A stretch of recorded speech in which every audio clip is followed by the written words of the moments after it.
Paramashivoham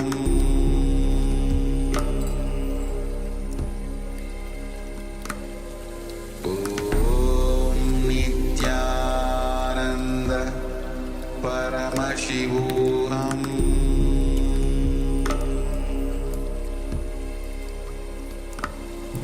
Om Nithyananda Paramashivoham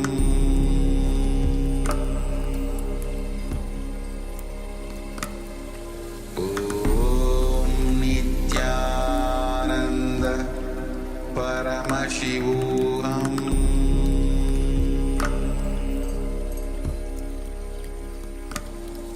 Om Nithyananda Paramashivoham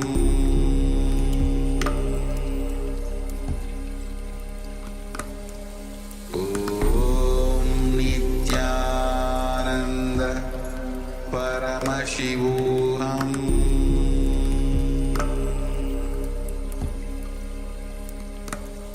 Om Nithyananda Paramashivoham Om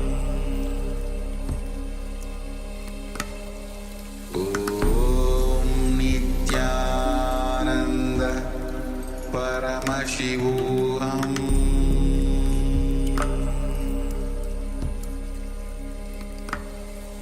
Om Nithyananda Paramashivoham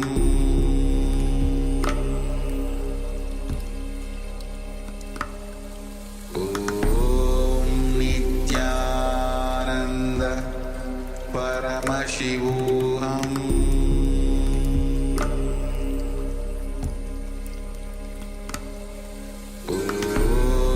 Om Nithyananda Paramashivoham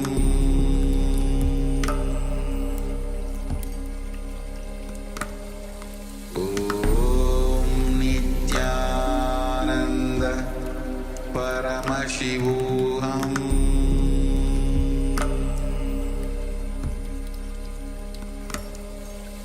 Om Nithyananda Paramashivoham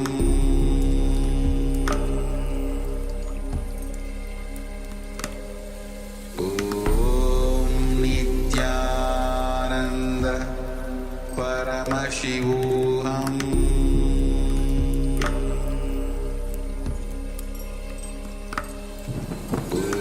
Om Nithyananda Paramashivoham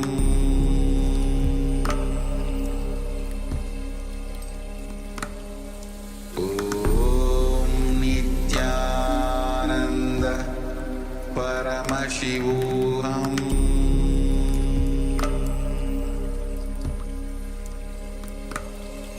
Om Nithyananda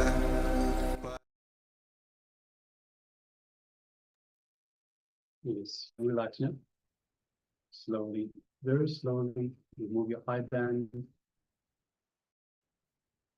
And gently let the light come back into your eyes.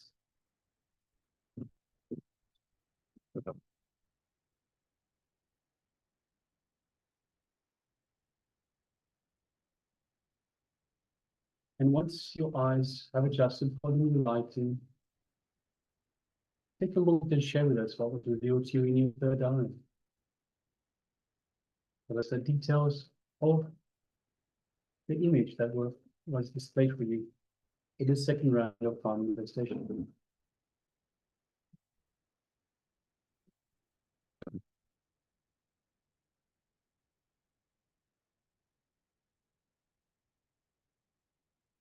So please go ahead and start sharing. Understand, the more and more you manifest the power, the more the oneness grows in you, the more you are able to see through the power of third eye. So do not miss this opportunity whenever you find a time to manifest the power. So go ahead and start sharing what is revealed to you. Even during the sharing, do not hesitate to share. Yes, well, we also welcome Mark Benaya Nithyanamaya. So Ma Nithya Shakti, Nityanandama, we have you with this. And also Ma Chow Yu Pang, Nityanandama. We have Ma Chun Yu who shares stone, black and blue. Yes, thank you, Ma, for sharing. Thank you for sharing.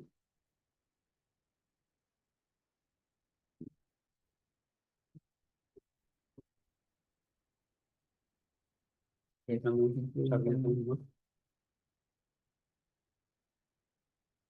Yes. So please go ahead and keep on sharing.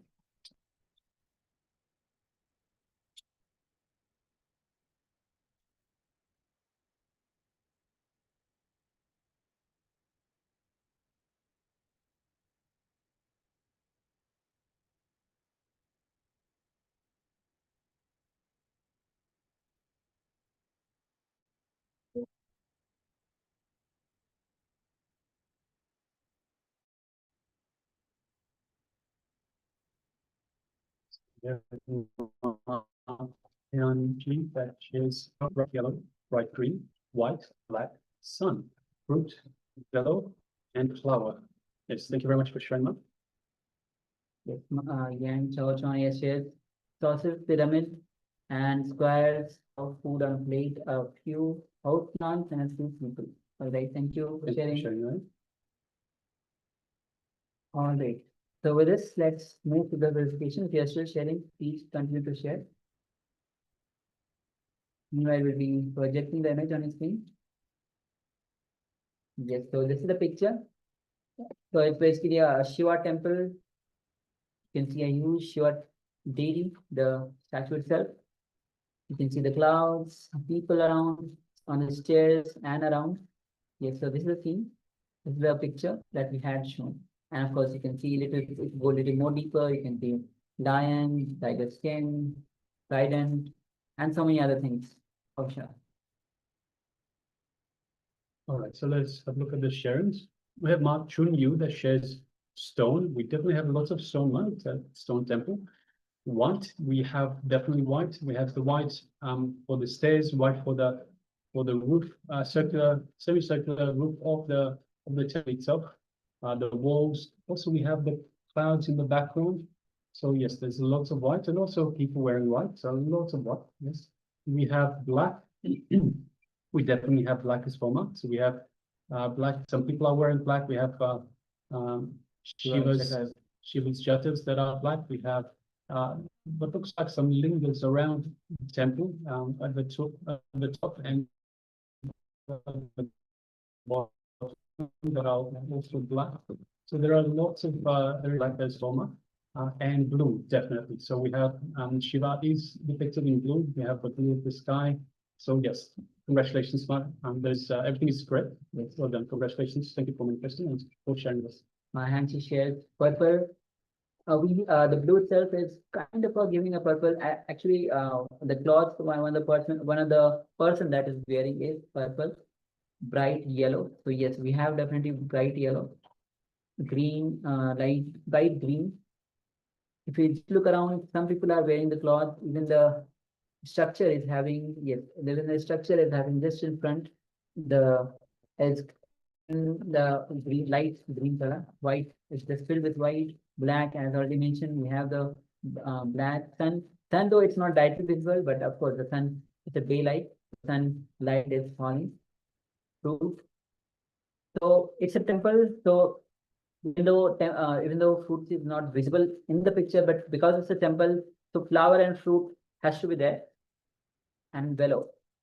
Yes. Thank you for sharing. Actually, everything that you have shared is there in the picture. Yes, thank you, Mark. Young Chao Chuan, it says sausage pyramids. So we don't have a pyramid as such. We do have the structure at the front that is as a pyramid, as a triangle. Sausage. We have the roof, the dome roof of the temple itself. Squares of food. So again, because it's a temple, there will be lots of food offerings. So definitely there would be food. A few house plants.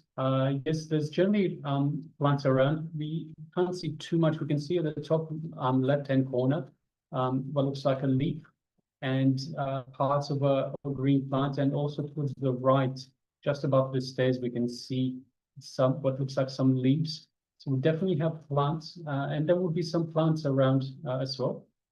And a few people, yes, we have quite a few people. You can see quite a few people in the image as well. So yes, thank you very much for sharing, and congratulations for manifesting. So actually, all of you have successfully manifested these powers, the power of third eye, seeing picture, blindfolded. So it was a nice round that all of you have actually participated. And with this, we'll be entering into today's session itself. So today's session is going to be on health and well-being. And the deity today, as Swamiji will be gracing us, is Jwara Bhagnamurti. So today we'll be having sessions on the health. What is health as per Hinduism? What is actually health? And how to be in that complete state of health. So understand, health is a complete physical, mental, spiritual, psychological, and social well-being. Yes, all these combined together complete as the health. Means it's not just physical health is health. It's not just physical and mental health is health, but it's a physical, mental, spiritual, psychological, and social well-being. That is the health, which is a complete state. So being healthy means being complete, achieving our wholeness, reaching the complete fulfillment, reaching the self-realization. Then you are in complete health. That is the definition as per Hinduism. Yes, so in Sanskrit, we have a different word for health, which is swastha. And swastha means centered on yourself. So swastha is the word for health, which is translated centered on yourself. The very definition of health is totally different in Sanskrit, because health is not just diseaselessness. So as we mentioned, it is spiritual, physical, spiritual, psychological, and social well-being. So the very definition of health is different. Health is a positive well-being, completely centered on yourself. And by focusing on ourselves, we bring in more clarity to our thoughts and actions. We befriend our body. Swamiji says a lot of times, be your body's best friend. So we befriend our body by being centered on ourselves.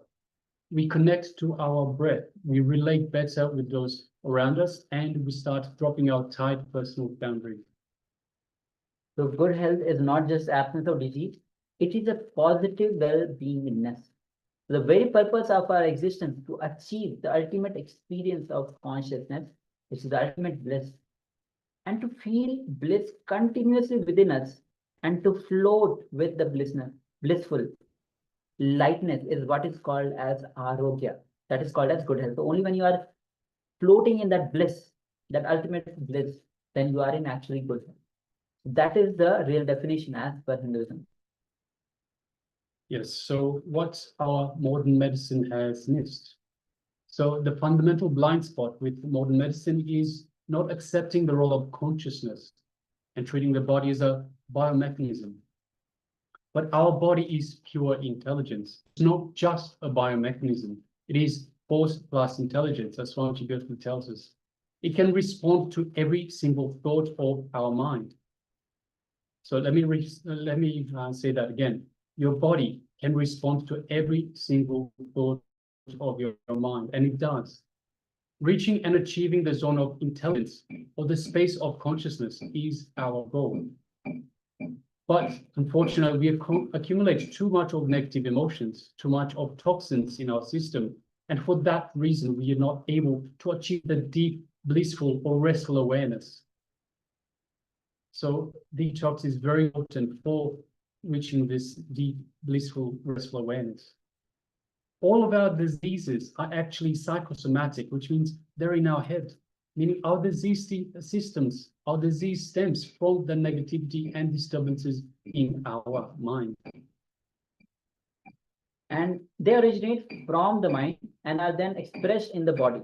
So the root is the mind, not the body. And in reality, mind and body are two aspects of the same phenomena. Mind and body are not two different things. That is why body is psychosomatic phenomenon.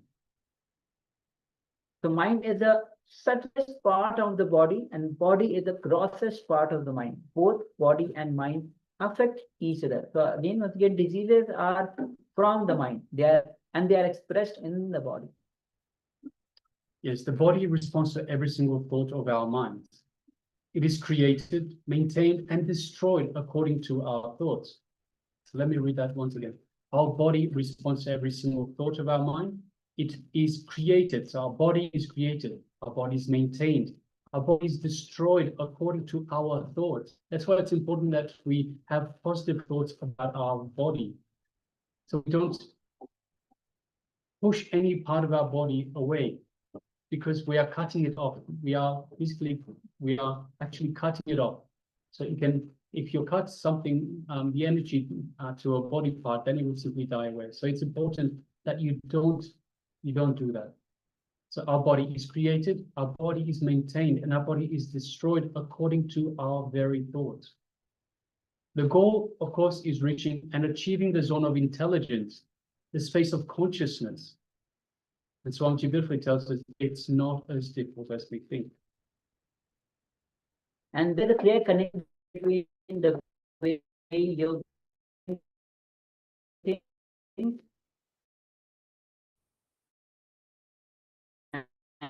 and the way your body thinks.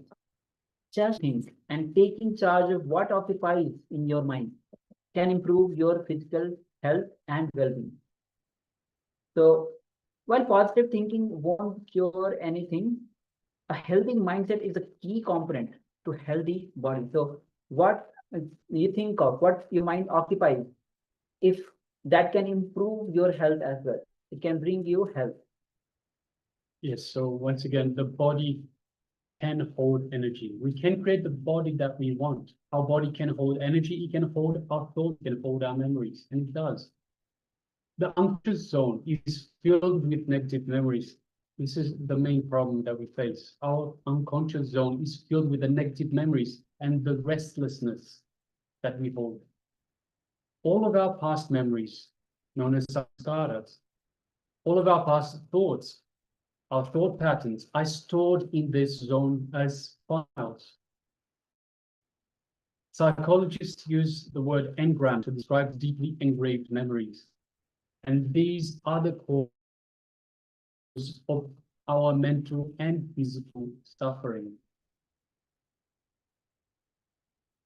So pain is the only alarm system in our body. All our pains are nothing but body is asking for our attention, space, and energy. So when we don't give enough attention, we don't provide enough energy or space, then the pain becomes a part of our body. So when don't give enough, when there is a pain, that means body is asking for the attention, asking for the energy, asking for the space. So if we give enough attention to our body, all problems will go away. Only when we don't give attention, then we have a disease. So denial of the body is not going to lead us anywhere other than the graveyard. So denial of the body is not spirituality. Again and again, bring awareness to every part of your body. Bring awareness to your whole body. Understand your body. Give it the attention that it needs. This is where the diseases come from, not attention to your body, not being aware of your body, and from denying parts of your body. So whatever it might be, let's say, for one reason, you might not like your hands, you might not like your feet. So you are denying your body as part of you. It's important to understand wholeness, diseaselessness comes from being in tune with your body, being aware of your entire body, bringing awareness to your entire body. So make of the body is very important. Your body is your life. Your body is your ability to manifest consciousness. Your bodies, you are not humans. So understand this. You are not just your body. You have a body. This is your body that you have taken for this life. So your body is your life, your current life. But your body is your tool, your ability to manifest consciousness. So understand we need to bring more awareness to the body. We need to bring awareness to every part of our bodies. We mentioned in terms of pain. Pain is an alarm system.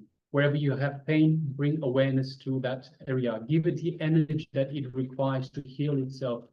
See, the body has a natural system to heal itself. Bring awareness to the body wherever there is pain, wherever there is discomfort, wherever there is something that's not working quite right. Bring awareness to it. Pay attention to it.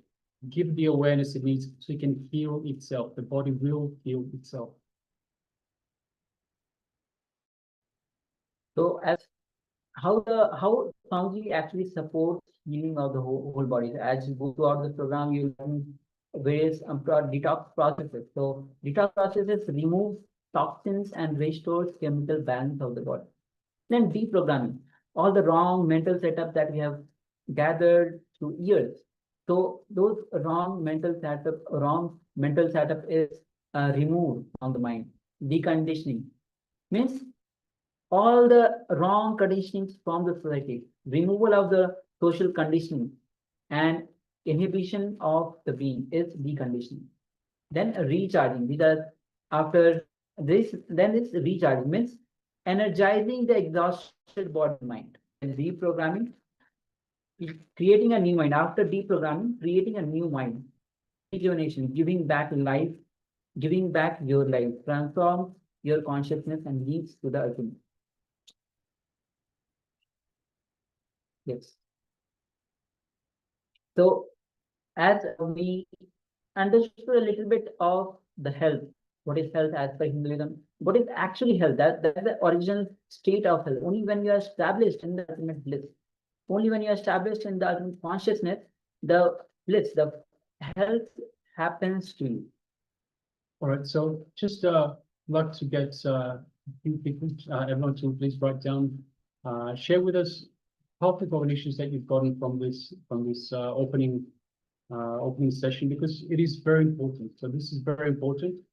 It is very important to understand what we've just shared with you. So can I ask everyone to please take a moment and share in the chat box powerful cognitions that you have received, that you got from this opening segment. Please take a moment. And welcome a new participant, Nithyananda. Nithyananda, yes. Nithyananda. So requesting everyone, Ma Nithyananda, Ma Yang Tuilan, Yang Chao Chuan Maya, Ma Ji, Ma Chung Yu, Ma Tinet Inkananda, Ma Yu Kwang, Ma Feng Maya, Ma Ke Anchi, Ma Yang Chi Ho, and Yi Yang Ye. Requesting everyone please take and share with us what you got from this session that we just had.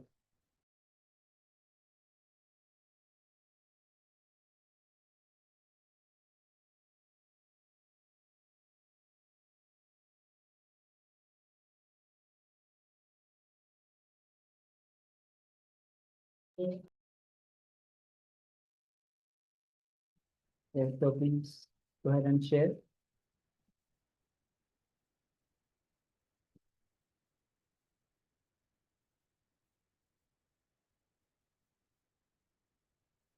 You understand, it's very important to share, because when you share, even when you start sharing, then you'll be able to cognize more.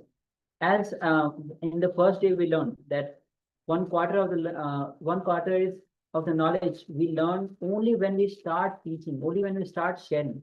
That comes only when you start sharing, only when you start this 1/4 of the knowledge you gain. That's why it's very important to share. You will have more clicks, you will have more deeper understanding of what you have cognized.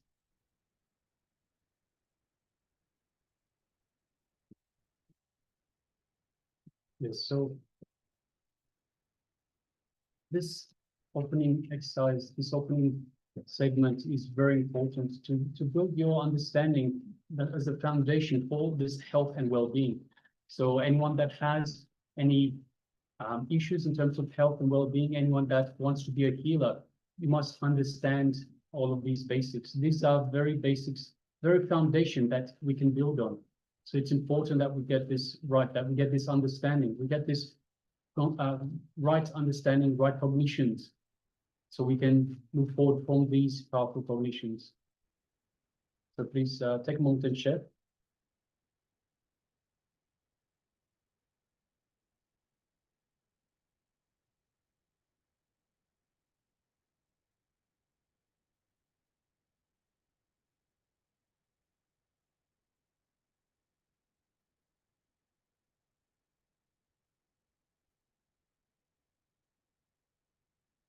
Which person, everyone, please go ahead and share.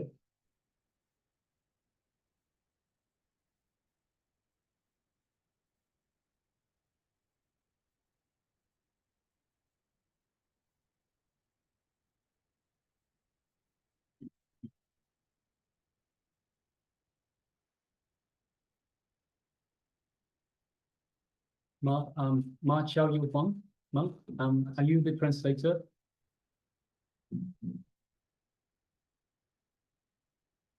Yes, we have them sharing. Yes. Yes, ma'am. Just making sure we have a translator in the room.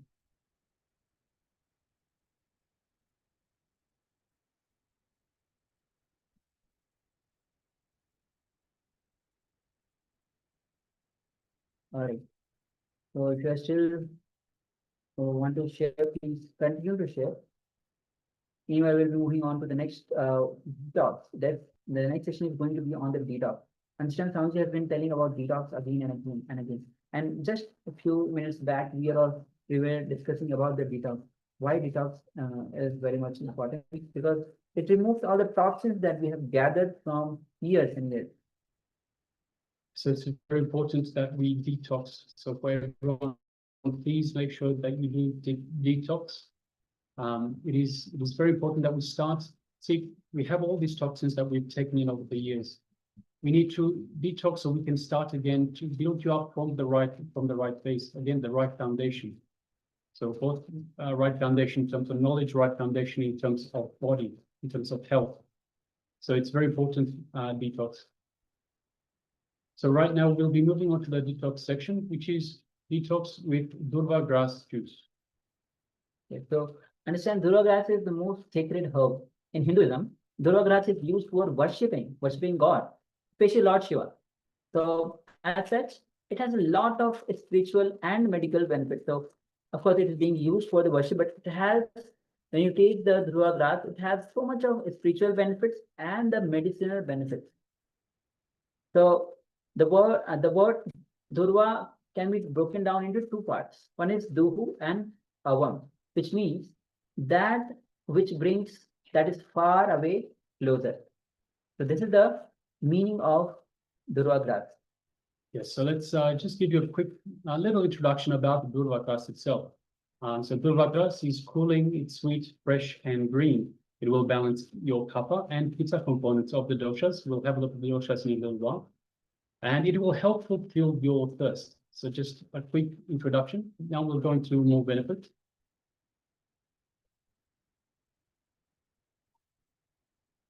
Okay, so other benefits of the durva grass are, it is anti-inflammatory, it is antiviral, antifungal, hypoglycemic, and the another benefits are it's hypotensive. Yes, diuretic, antilytic, coagulant, and anti-diabetic, antibiotic, anti-cancer. And it can be used as a drink and also for external application. It is very good alkalizer and contains 65% of chlorophyll. It enriches the blood. So there's so much of benefits of durva grass, so much. And this is not all, we have more. So according to Ayurveda, the body is comprised of three primary forces, which we call as doshas. So we have Vayu, also known as Vata, Pitta, and Kapha. And we'll have a look in a moment what these are. but the state of equilibrium between these doshas is perceived as the state of health. So these three doshas, the Vayu or Vata, Pitta, and Kapha, need to be in equilibrium in order for us to have health, a state of health. A state of imbalance between these doshas leads to disease. So this is another important thing that we need to understand. So we have the state of our state of mind, our awareness, but also the state of imbalance of our doshas that lead to disease. Each dosha represents characteristics derived from the 5 elements of ether, air, fire, water, and earth. And the herbs are used to heal the diseases of the mind and body and to foster longevity. So let's understand a little bit of the 3 doshas we just Maharaj was discussing about. So Vata or Vayu is responsible for all the movement and sensations, including the motor actions inside our body.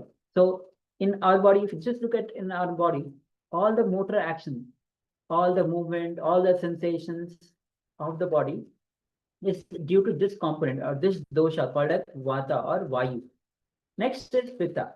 The Pitta component or Pitta dosha is responsible for all the physiochemical activities in the body in the form of metabolism and production of heat, production of energy are all because of the Pitta component, Pitta dosha.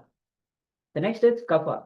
The Kapha is a substance which maintains the compactness in the body by providing fluid matrix to it.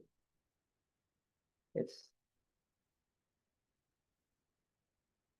So actually we'll be projecting this slide for you so that you can have a clear, you can actually write it down also because why Ayurveda is a vast subject and these are the very basic of the Ayurveda.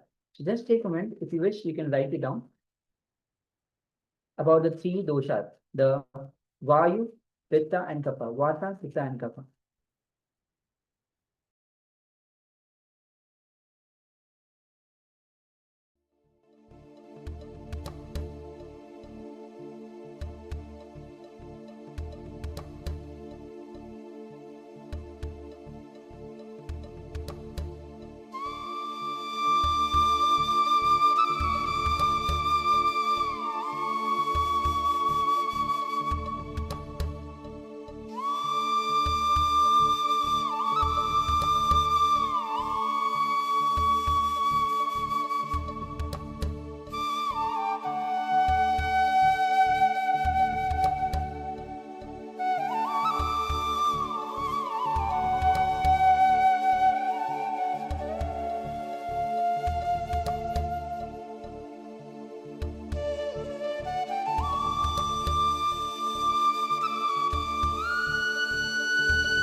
slowly you can relax. And let's understand more benefits of the Durvagras. The Durvagras detoxifies the entire system and helps boost the immunity system. So out of all the benefits that we have gone through, there are much more, because it detoxifies the entire system and it helps to boost the immunity system. And it helps to balance the pitta component, the three component of the three doshas that we just saw. It cures diabetes, it cures psoriasis, eczema, hypertension, menstrual issues. It promotes even eye health, and it helps with the wounds with the inflammation. It helps in chest congestion, constipation, stress, and much more. Actually, this is one of the, even I'm when I'm searching for other kinds of the herbs, Durvagras is one of the herb which is having so many benefits. Yes. So let us now have a look at the recipe for how we can actually take it. And actually, let us display this for you. So we'll display a slide for you. So you can write along.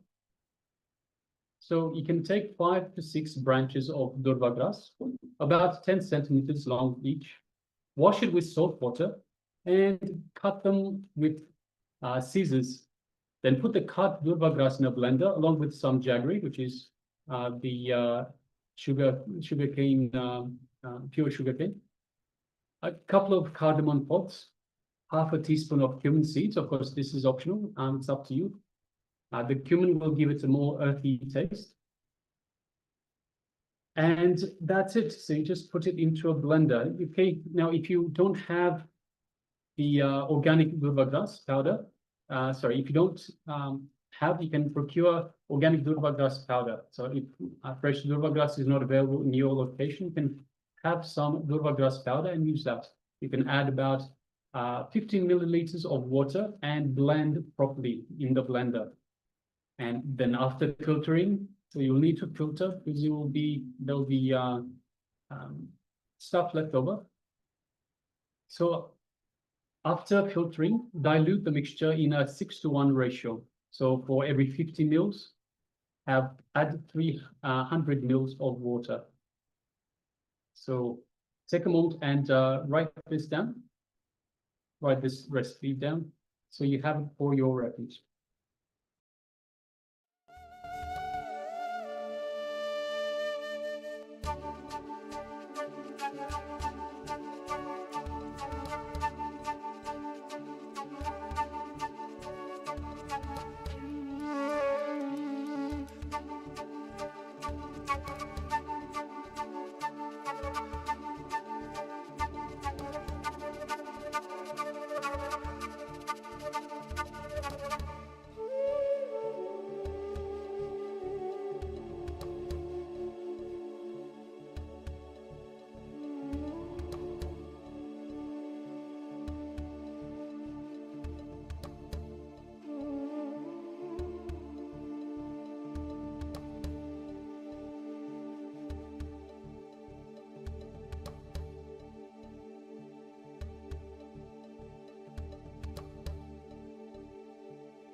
Slowly, you can relax.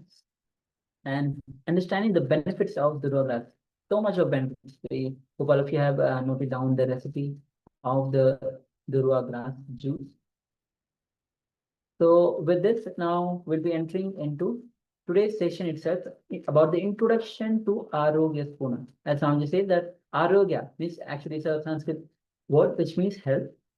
So Swamiji will be giving introduction to what is Arogya Spurana, what is health and well-beingness. So Swamiji himself will be revealing on this. So let's come to the space of listening and let's enter into this revelation of Swamiji.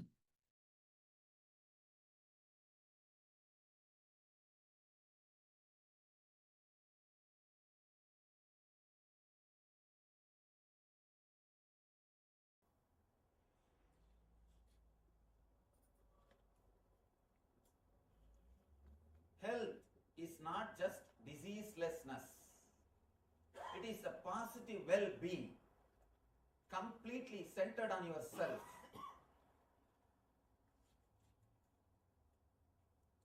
Swa-asta means centered on yourself. A different kind of positive well-being. Here, I am trying to express the whole spirituality centered on health, well-being, because you understand whether it is a meditation or spirituality or anything based on what you feel inside your body. Please understand, as on now, all we have is only one thing, body. If we cannot handle this properly, if we do not handle this body properly, whatever we speak about meditation, spirituality, religion, everything is just dreams which turns the mind, that's all. As on now, you do not know anything more than body. For example, you say, I slept well. How? By remembering the feeling which you are having, which you had in the body. Which you had and which you are having. Only based on that feeling, you claim you slept well. Same way, oh, I felt in that meditation so peaceful, so blissful. How? Based on the feeling which you have inside the body, which you had or which you are having. So as on now, even your spirituality will be measured only based on the body. You do not know anything except body. All we know is only one thing, that is body. First thing we need to work is body. Then the meditation or spirituality, yoga or religion or God, Atman, Nirvana, anything can come. Everything can come later on. The first thing which we need to work, first thing which we need to understand is body, because all we have is only body. Usually, there are two kinds of maintenance in mechanical engineering. They say that breakdown maintenance and preventive maintenance. Whether you believe it or not, we are all doing only breakdown maintenance. We are all doing with as far as it is our body concerned. When it comes to our body, we are all doing only breakdown maintenance. As long as it runs, it runs. Neither we care about preventive maintenance, nor we learn about preventive maintenance. Here, these 2 days, I am going to completely concentrate on this preventive maintenance and breakdown maintenance. As on now, there are many people who are at the breakdown level, where maintenance is necessary. Not only necessary, it's an emergency. We will do the breakdown maintenance. Then some more tips for preventive maintenance. Whole thing, this whole Arogya Spurana is just these 2 words, preventive maintenance and breakdown maintenance. Straight away I am going to concentrate working on the body. Please understand, these 2 days you will not receive many concepts. theories, intellectual ideas. Usually, all our meditation camps, at least there will be 1.5 hours, 2 hours lecture, then I present a meditation technique. But here, straight away I am going to work on the body. Straight away I am going to work on the body. I will present the concept behind that meditation. Then we will enter into the meditation. Because I wanted you all straight away to have the benefit of meditation.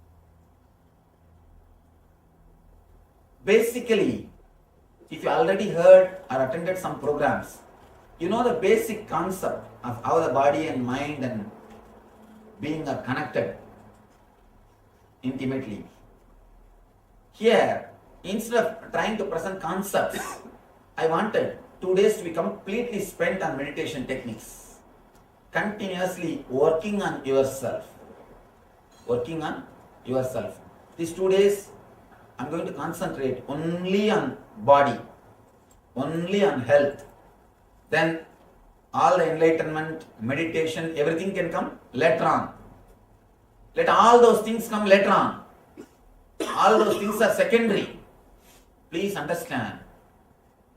You may think you are a great seeker, but you are seeking only well-being inside your being, inside your space. Be very clear, you do not know anything else except a peaceful feeling or a blissful feeling. That's all. Whenever that happens, you say you had a spiritual experience. So whatever you think as God, meditation, religion, spirituality, everything is nothing but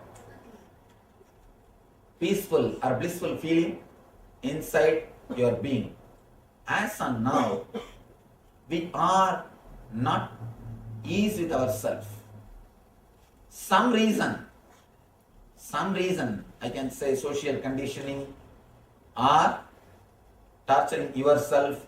The initial level society teaches you. After that, you yourself master the technique and torture yourself. This goes on till you completely destroy the body and mind. We continuously abuse the system. You have security alarm system for your house. You protect your house so much, in which hardly you spend 12 hours. Maximum in this country you spend only 12 hours in the house. Even if you don't have work, somewhere you move around. Hardly 12 hours only people spend average in their house. For that you have so much of protection mechanism, alarm system and so much of cleaning and everything. But you reside in the body 24 hours continuously. But you don't have any alarm system. The only alarm system is pain. Pain is the only alarm system. But the problem is, when alarm system goes on, you work only to switch off the alarm. You don't enter into the house and see where the thief is. Why the alarm is ringing? We never go and find the root or the reason why the alarm is ringing, why the pain is happening. All we try is put some painkiller and stop the pain. It's like you just switch off the alarm. That is not going to solve the problem. If you just switch off the alarm and next day when you go, nothing will be there. Please understand, we don't have any alarm system except pain. But whenever it comes, first thing we resist the pain. We do not understand the message delivered to us through pain. Whenever pain happens to you, there is a message for you. It is just an alarm. Look into the message. What exactly the pain is trying to convey? What exactly the pain wants to tell me? What exactly I need to learn from the pain? Same way, continuously our body is giving so many messages for us.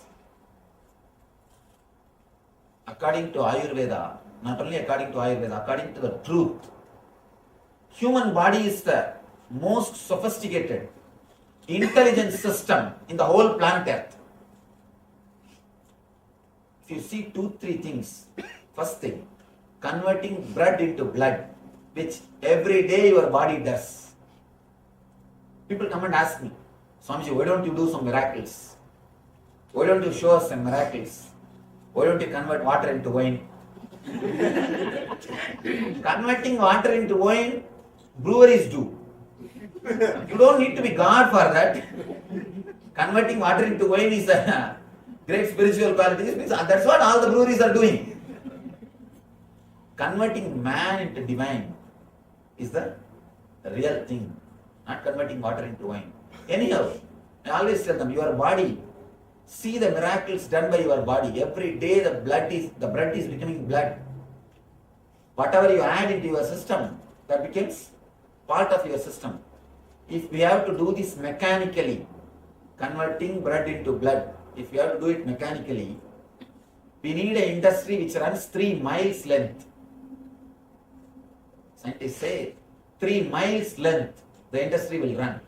If we have to do that mechanically, the outside, and if we have to do one information processing, means receiving one data from the world, processing it and giving the answer.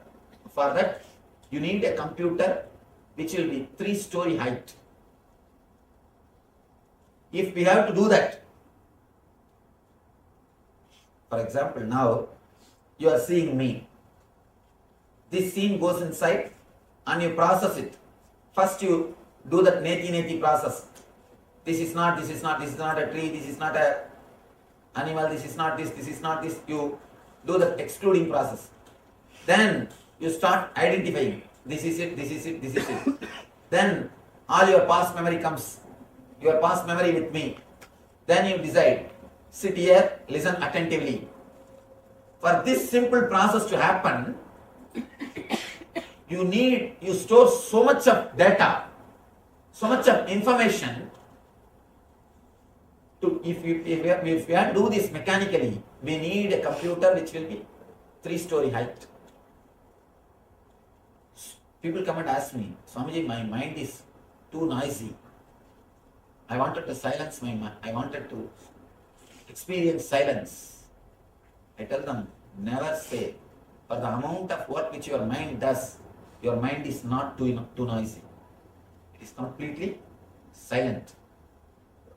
The amount of work which goes on, for that surely it is silent. Now, please understand the miracles happening inside your system continuously. So much is happening inside you, we never look into that because we never look into it. First thing, we take our body for granted. Next thing, start abusing it. Whenever you take something for granted, you start abusing it. The moment you take your relationship for granted, you will start abusing. The moment you take your house or some product for granted, you start taking things for abusing granted. We will start understand the moment.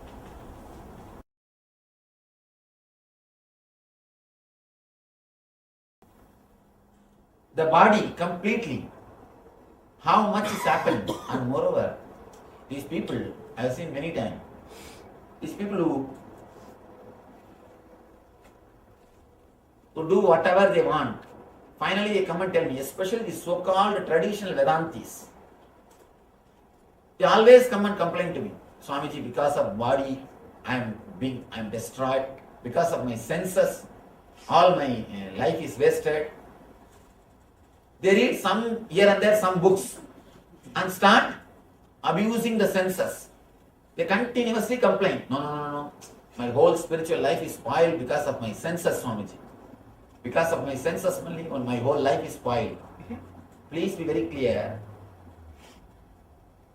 Your senses are not spoiling your being. You are spoiling your senses. You have a deep desire. Your senses are cooperating, just helping you. You have a deep desire to go and drink. Your legs are helping you. What to do? Through the legs, you go to the bar and abuse your system, and then come and tell me because of your senses you are losing all the spirituality. Please be very clear. It is not our senses which is abusing us. We who are abusing our senses. We who are abusing our body. Whatever we want, we use. Whatever way we want to enjoy, we use our body for that. We abuse our body. Then we blame the body finally. Anyhow, whether you blame the body or not, who is going to suffer?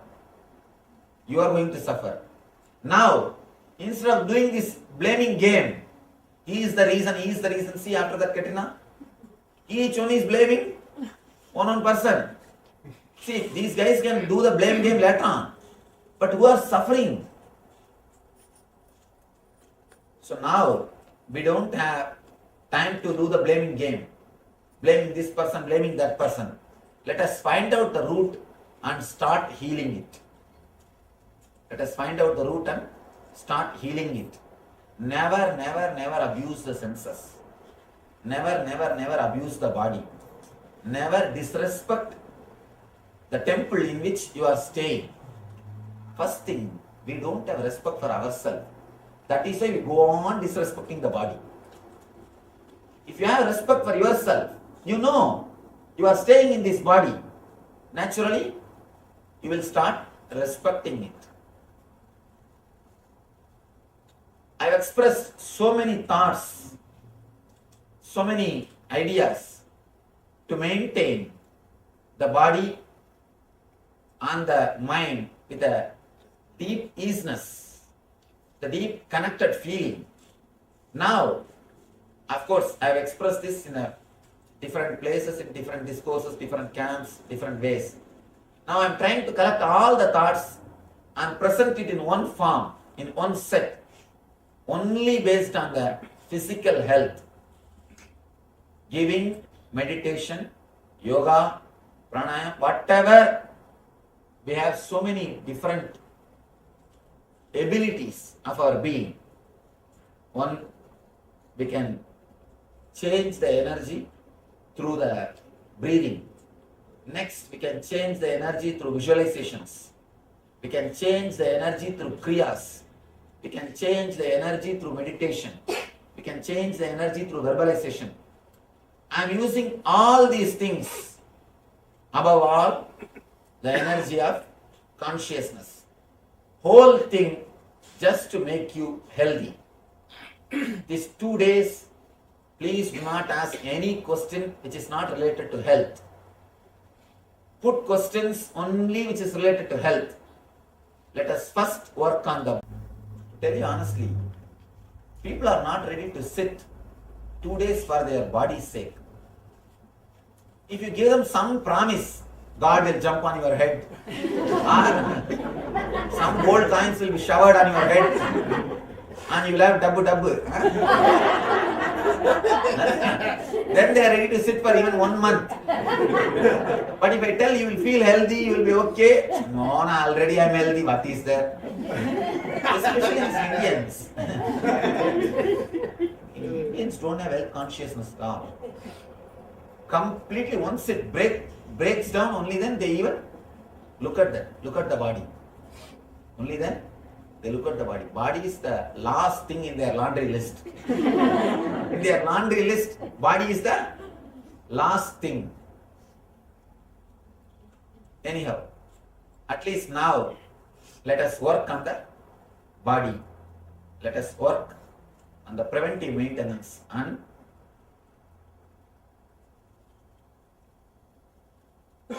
breakdown maintenance.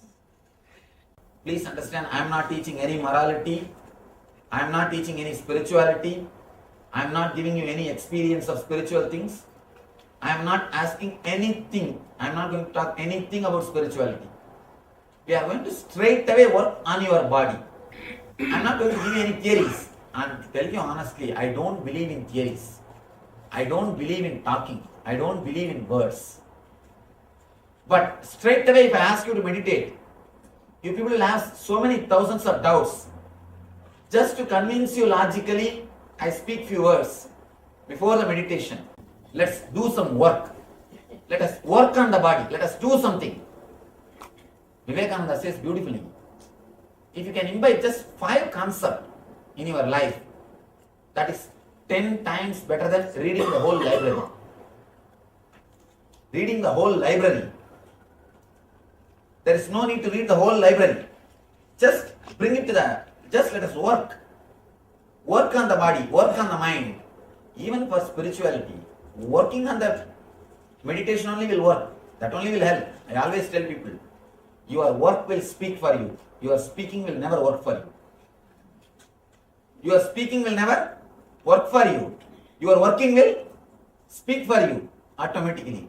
Here, first thing, we are going to work on our body to remove the unnecessary toxins. I have to use the word toxins because I don't know any other word.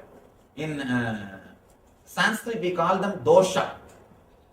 In English, I don't know any other equivalent word. Basically, the dosha is because of the imbalance of Vata, Pitta and Kapha.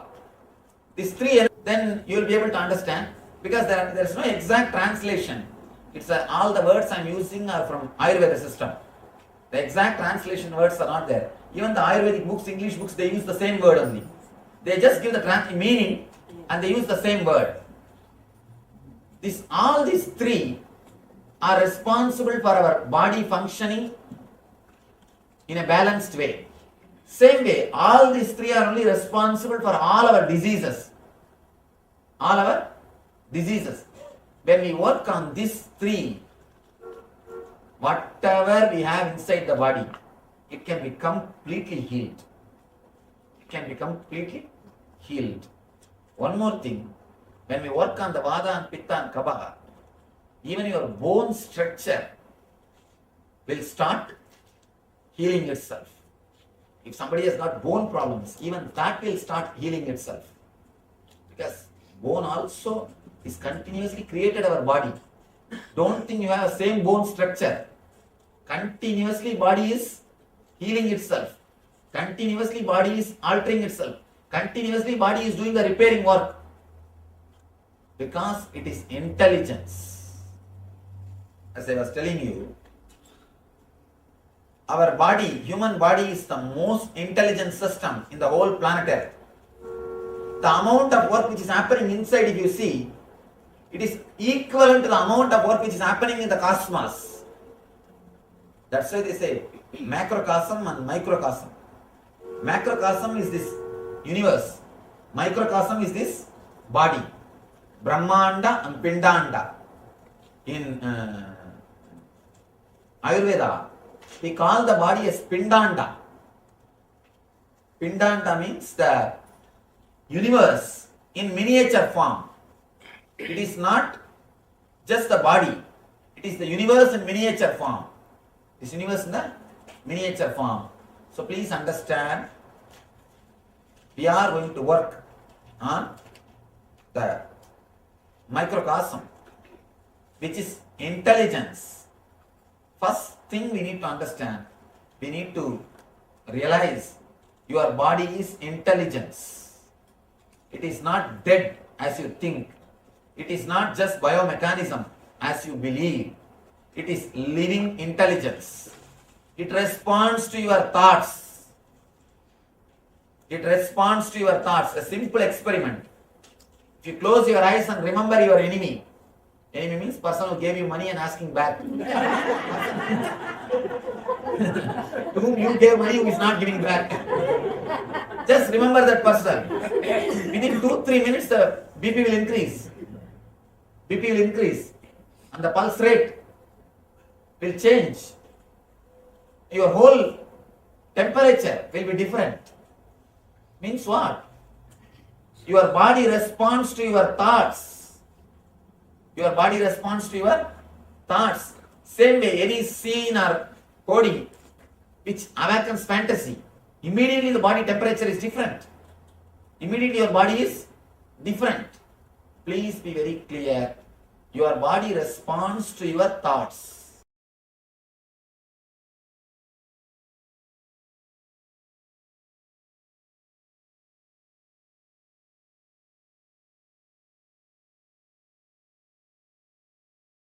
Around 5,000 years ago, at the end of Mahabharat War, the ancient enlightened Hindu civilization consisted of 10,000 Hindu traditions, or sampradayas, that existed in 56 Hindu nations, 200 Hindu kingdoms, 1,700 Hindu provinces that covered more than 6 million kilometers square of Asia. The Supreme Pontiff of Hinduism, SPH, Bhagavan Sri Nithyananda Paramashivoham, is the reviver of KAILASA, this ancient enlightened Hindu civilizational nation. KAILASA is an unbroken cultural, religious, historical, civilizational, and sovereign continuation and revival of multiple of these historical Hindu sovereign states and Hindu ecclesiastical entities. The unbroken continuity of these ancient Hindu nations through KAILASA results in the legal recognition of KAILASA as per the international customary law, particularly the doctrine of continuity. The international law, the doctrine of continuity, implies that upheavals and revolutions within a country, changes in government, territorial adjustments, measures taken during military occupation, or other internal transformations do not negate the existence of the country, do not affect the legal personality and international obligations of the country or state. The Vienna Convention on Succession of States in respect of treaties, 1978, addresses these principles of the doctrine of continuity as it outlines international law during situation of state succession or continuation. International law recognizes a state's legal personality by recognizing its identity. This perspective extends even during the period when the given state or country is annexed or occupied by a foreign power. Even in such cases, the legal personality of the state is considered to persist, enabling its subsequent re-establishment. Historical examples dating back to the 18th century include cases like Portugal and Genoa that were re-established after the Vienna Congress of 1815. More recent examples include countries such as Poland, Ethiopia, Czechoslovakia, Albania, and Austria that were re-established after World War II. Even when a nation is deprived of its territory, the nation continues to exist. Its sovereignty and international legal personality continues to persist. The Dalai Lama, as the spiritual and temporal leader of Tibet, exemplifies this principle. In 1959, the Dalai Lama was exiled and forced to flee. Despite the challenges faced, the Dalai Lama continues to advocate for the preservation of Tibetan culture and garners worldwide support for Tibetan autonomy on the global stage. Similarly, from 1309 to 1376, the Pope of Catholicism had been in exile in Avignon. Despite this, he was recognized as the head of state as well as head of the church and given full privileges of the position after their return to Rome. Even in 1861, much of the papal territories had been lost, leaving the Pope with no sovereign territory other than the papal residence and related buildings. Yet his temporal powers were still acknowledged. He was recognized as a head of state, and later, the Lateran Treaty of 1929 formally re-established papal sovereignty over the Vatican City. The Sovereign Order of Malta further exemplifies this principle, retaining international recognition as a sovereign entity despite the permanent loss of their territory upon Napoleon's invasion in June 1798. Despite such permanent loss of territory, the sovereignty and the international legal personality of the Sovereign Order of Malta continue to persist.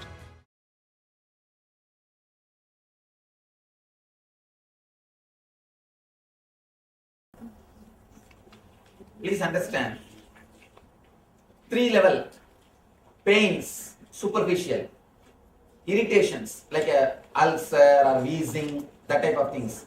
Third, diseases. This 3 level, all 3 level, please write whatever you have. Even if you suspect the little slight symptoms you are having, please write it down.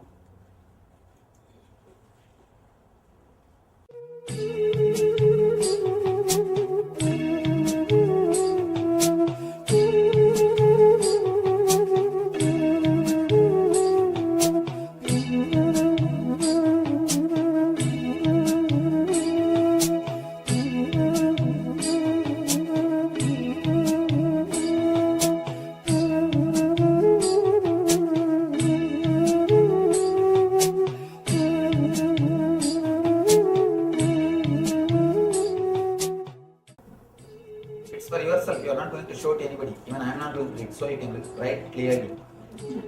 And it is for yourself.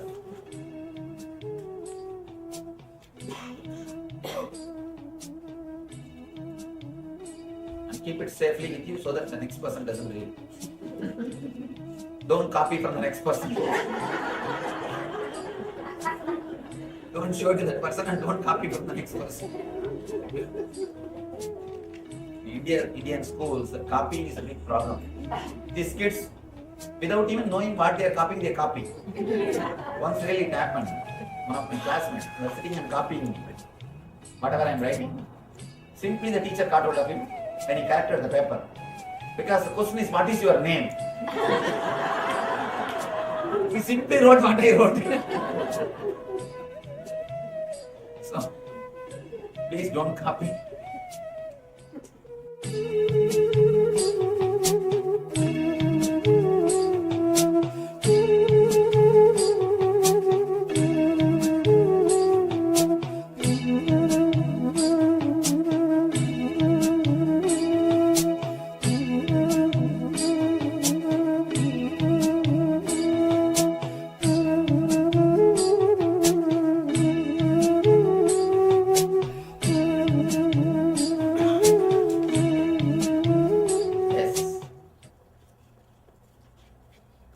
Please understand,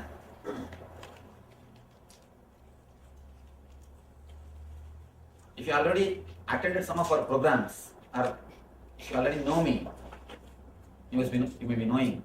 Whenever I make any statement, I take responsibility for that statement.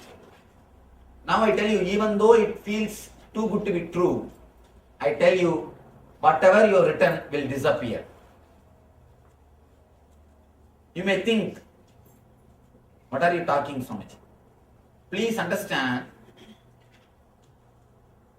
whatever you think as disease, whatever names you may give, pain, disease, irritations, uneasiness, everything has got only 2-3 roots.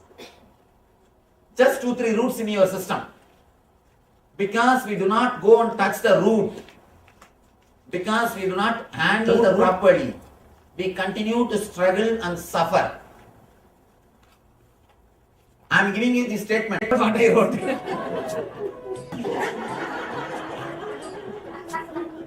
Don't show it to that person and don't copy from the next person.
These are all kriyas to awaken the energies of your body, to clean the body.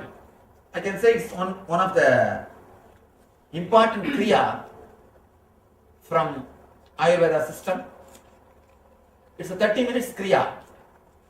First thing, of course, if you are done this training, you might have done it. It's related to the bioenergy. First thing, you will continuously shake the whole body. First 10 minutes. Second 10 minutes, of course, it's very funny. If you have done our LBP, you know the Manipura meditation, catharsis. Here again, I am using the catharsis to clear the pitta. See, there are all the three energies. All three energies will be balanced by these three steps.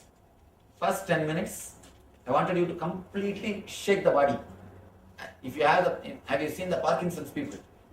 How they shiver? Like that, now consciously shake. If you don't do consciously, body will start doing after some time. Because so much of toxins added. What will it do? It will start doing by itself. Now let us clear everything. These are some kriyas to clear the body, to clear the toxins. First thing, 10 minutes, shake.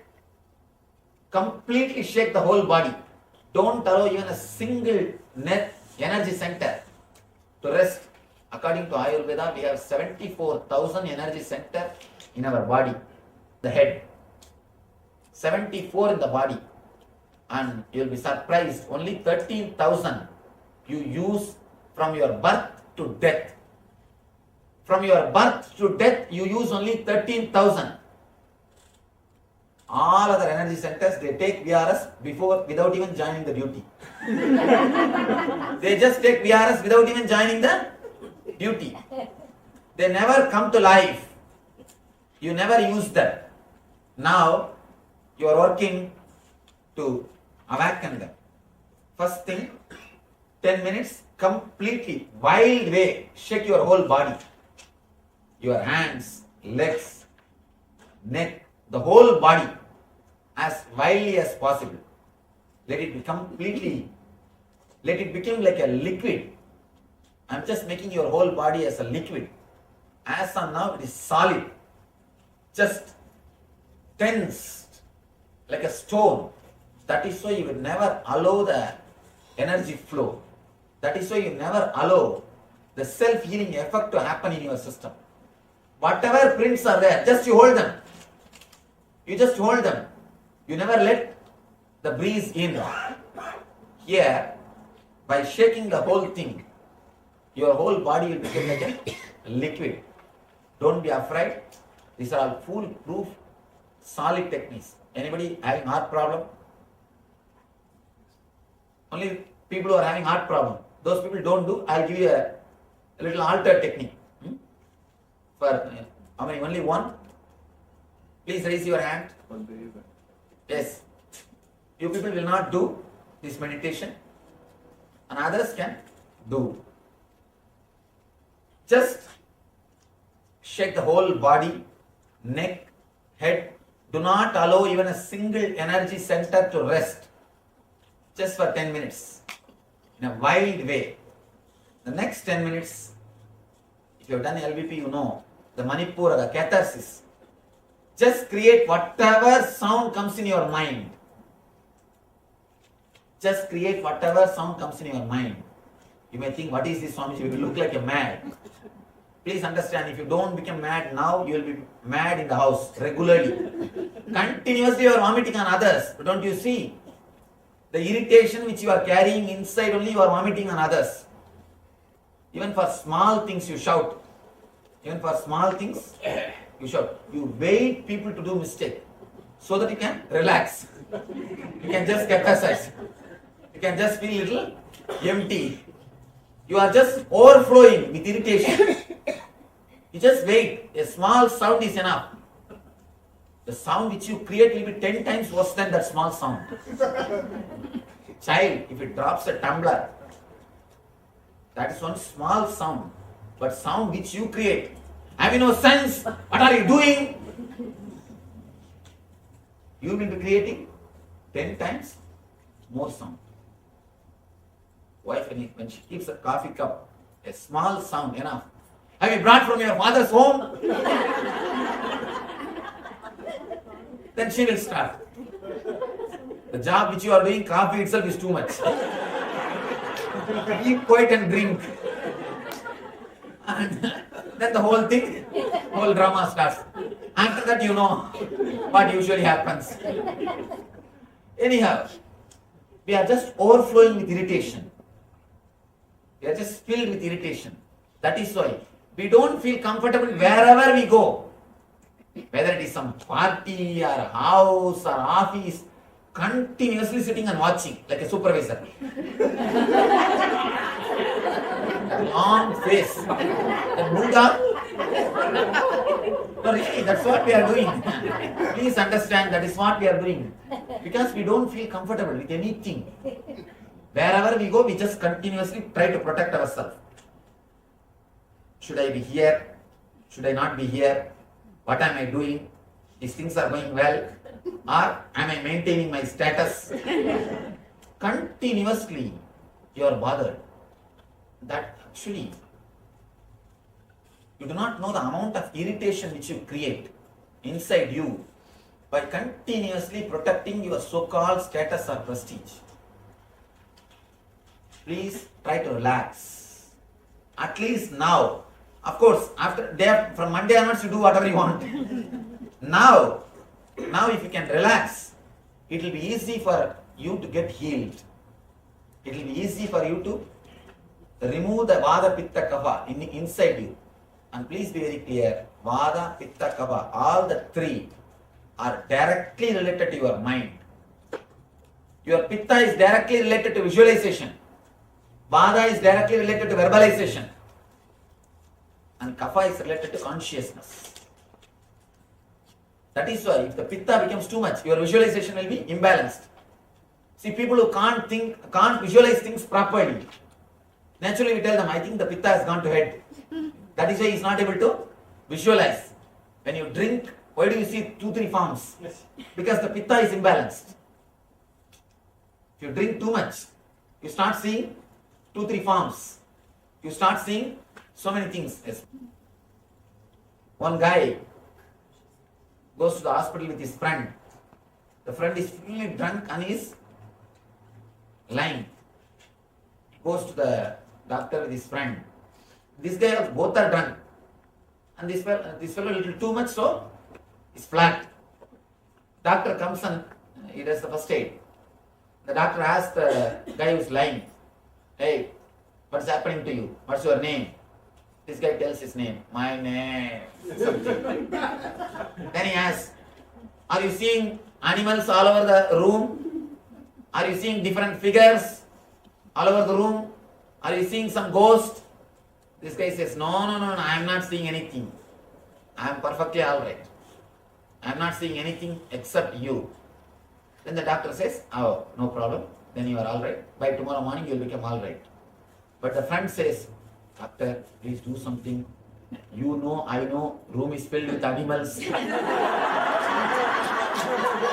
All ghosts are here. He is not able to see even these things. Please do something and let him be healed. You also know, I also know. Room is filled with all the animals. So this guy is seeing all those things. Actually, when your Pitta is imbalanced, your visualization is imbalanced. Your visualization is imbalanced. Your clarity of thinking is imbalanced. Whenever you carry the irritation, same way you imbalance your Pitta. You imbalance your Pitta. Now, throw away all the negativity which you are carrying. Empty all the irritation which you are carrying. Let it come out in the form of shouting or crying or screaming. Don't bother, we have soundproof system. Don't bother. Just bring them out. Let everything come out. After that, last 10 minutes, sit silently. Sit silently. Let me explain once more. First 10 minutes, shake the whole body. Shake the whole body so that your body will become liquid. Next 10 minutes, let all the irritation come out. Third 10 minutes, sit silently and witness whatever is happening in the body and in your mind. It's the initial preparation technique. I'm preparing you, tuning the body to enter into the deeper level things. Only by working on you, you will achieve something. Whatever it is. Can you get something just by words? You can't get mango out of mantra. Use any mantra. Can you get one mango? Nothing. It will come only by working. Let's work on our self. Yes. Do we keep sitting? No. First 2 steps you will stand. Last step you will sit. No sitting in the chair. Last step you can sit. Try your best to sit in the ground. If you can't sit in the ground, then sit in the chair. Any doubt in the instruction? Okay. Please tie the ribbon and stand up. Make enough space. After tying the ribbon, stretch your hands and see that you are not hitting anybody. Don't take revenge. Please do not open the ribbon till the meditation is over. For complete 30 minutes, keep the ribbon, keep the eyes closed. Do not remove. Heart patients, please come this side. Come here. And if any of you are high BP patients, you also can come here. Please do the second step, third step, but not the first step. You can sit here in the chair. Second step, you can start doing.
Please understand.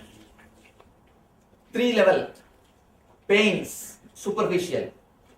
Around 5,000 years ago, at the end of Mahabharat War, the ancient enlightened Hindu civilization consisted of 10,000 Hindu traditions, or sampradayas, that existed in 56 Hindu nations, 200 Hindu kingdoms, 1,700 Hindu provinces that covered more than 6 million kilometer square of Asia. The Supreme Pontiff of Hinduism, SPH, Bhagavan Sri Nithyananda Paramashivoham, is the reviver of KAILASA, this ancient enlightened Hindu civilizational nation. KAILASA is an unbroken cultural, religious, historical, civilizational, and sovereign continuation and revival of multiple of these historical Hindu sovereign states and Hindu ecclesiastical entities. The unbroken continuity of these ancient Hindu nations through KAILASA results in the legal recognition of KAILASA as per the international customary law, particularly the doctrine of continuity. The international law, the doctrine of continuity, implies that upheavals and revolutions within a country, changes in government, territorial adjustments, measures taken during military occupation, or other internal transformations do not negate the existence of the country, do not affect the legal personality and international obligations of the country or state. The Vienna Convention on Succession of States in respect of treaties, 1978, addresses these principles of the doctrine of continuity as it outlines international law during situation of state succession or continuation. International law recognizes a state's legal personality by recognizing its identity. This perspective extends even during the period when the given state or country is annexed or occupied by a foreign power. Even in such cases, the legal personality of the state is considered to persist, enabling its subsequent re-establishment. Historical examples dating back to the 18th century include cases like Portugal and Genoa that were re-established after the Vienna Congress of 1815. More recent examples include countries such as Poland, Ethiopia, Czechoslovakia, Albania, and Austria that were re-established after World War II. Even when a nation is deprived of its territory, the nation continues to exist. Its sovereignty and international legal personality continues to persist. The Dalai Lama, as the spiritual and temporal leader of Tibet, exemplifies this principle. In 1959, the Dalai Lama was exiled and forced to flee. Despite the challenges faced, the Dalai Lama continues to advocate for the preservation of Tibetan culture and garners worldwide support for Tibetan autonomy on the global stage. Similarly, from 1309 to 1376, the Pope of Catholicism had been in exile in Avignon. Despite this, he was recognized as the head of state as well as head of the church and given full privileges of the position after their return to Rome. Even in 1861, much of the papal territories had been lost, leaving the Pope with no sovereign territory other than the papal residence and related buildings. Yet his temporal powers were still acknowledged. He was recognized as a head of state, and later, the Lateran Treaty of 1929 formally re-established papal sovereignty over the Vatican City. The Sovereign Order of Malta further exemplifies this principle, retaining international recognition as a sovereign entity despite the permanent loss of their territory upon Napoleon's invasion in June 1798. Despite such permanent loss of territory, the sovereignty and the international legal personality of the Sovereign Order of Malta continue to persist. Much later in 1894, the order settled in Rome and acquired 2 properties, the Magistral Palace and the Magistral Villa that received extraterritorial status. Today, the order maintains diplomatic relations with 112 countries, issues its own diplomatic passports, currency, stamps, and vehicle registration plates, and has been granted observer status in the United Nations. All these examples of state re-establishment illustrate the principle of continuity of states, as per international law, that a state's legal personality persists over time. A nation continues to exist even after a complete loss of territory. A far more striking example is of the oceanic countries, which are under the threat of their entire nation being drowned and submerged due to rising sea levels owing to global warming. In response to such existential threat of climate change, Pacific Island nations, including Tuvalu, have enacted constitutional amendments and made international declarations affirming that their nation and their sovereign rights will continue to persist. despite their entire territory being lost to the sea. This proactive stance is highlighted in the Constitution of Tuvalu Act 2023 and the Pacific Islands Forum Declaration of 2021. The Supreme Pontiff of Hinduism, Bhagavan Sri Nithyananda Paramashivoham, through the line of succession is the present 203rd Emperor of the Hindu Sovereign Kingdom of Surangi Samrajya. He was crowned on the 31st of December 2004 at the age of 26. Thus, by very same principles of the doctrine of continuity, through which the international legal personality of Portugal, Genoa, Poland, Ethiopia, Czechoslovakia, Albania, Austria, Vatican, Tibet, Sovereign Order of Malta, and several other nations has been recognized despite having undergone a period of exile, annexation, occupation by a foreign power, or despite loss of territory. The SPH Nithyananda Paramashivoham, through well-established legal and historical facts about the Hindu sovereign state of the Surangi Samrajyam, derives all sovereign rights and powers of the royal lineage of the Surangi Samrajyam as its 203rd sovereign emperor, from his inheritance and continuation of the unbroken succession of the kingdom of Surya Vamsa Surangi Samrajyam Sarvanapitha. Surya Vamsa Surangi Samrajyam, through unification with 20 other sovereign Hindu states and sovereign ecclesiastical, historical entities, became part of the United States of KAILASA, which thus became a sovereign, independent juridical state, with the SPH Nithyananda Paramashivoham as the sovereign. Just as how the oceanic nations like Tuvalu have safeguarded their sovereignty from the existential threat of total submersion by amending their constitution and asserting that their sovereignty will persist regardless of the loss of their territory, KAILASA, which is a sovereign continuation of 21 sovereign Hindu states and sovereign ecclesiastical historical entities, is also reviving and continuing the Kumari Kandam Hindu nations that got submerged. As per the doctrine of continuity, these facts imply that the KAILASA's statehood is recognized by international law and manifests as a natural outcome of well-established historical legal facts. Share your time, talent, and treasure. Become part of KAILASA. Sign up as an eCitizen https://kailasa.ecitizen.info.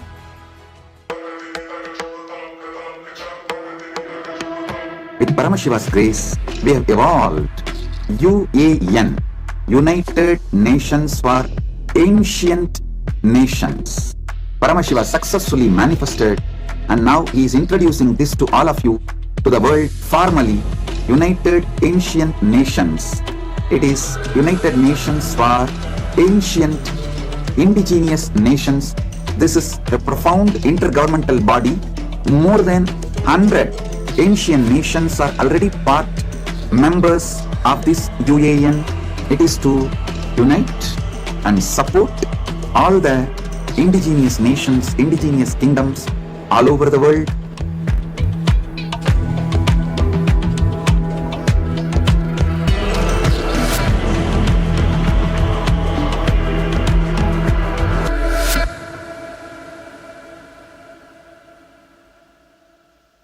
Around 5,000 years ago, at the end of Mahabharat War, the ancient enlightened Hindu civilization consisted of 10,000 Hindu traditions, or sampradayas, that existed in 56 Hindu nations, 200 Hindu kingdoms, 1,700 Hindu provinces that covered more than 6 million kilometers square of Asia.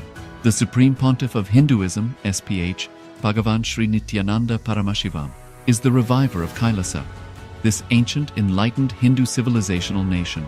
KAILASA is an unbroken cultural, religious, historical, civilizational, and sovereign continuation and revival of multiple of these historical Hindu sovereign states and Hindu ecclesiastical entities. The unbroken continuity of these ancient Hindu nations through KAILASA results in the legal recognition of KAILASA as per the international customary law, particularly the doctrine of continuity. The international law, the doctrine of continuity, implies that upheavals and revolutions within a country, changes in government, territorial adjustments, measures taken during military occupation, or other internal transformations do not negate the existence of the country, do not affect the legal personality and international obligations of the country or state. The Vienna Convention on Succession of States in Respect of Treaties, 1978, addresses these principles of the doctrine of continuity as it outlines international law during situation of state succession or continuation. International law recognizes a state's legal personality by recognizing its identity.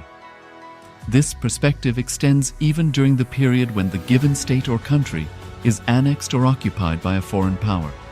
Even in such cases, the legal personality of the state is considered to persist, enabling its subsequent re-establishment.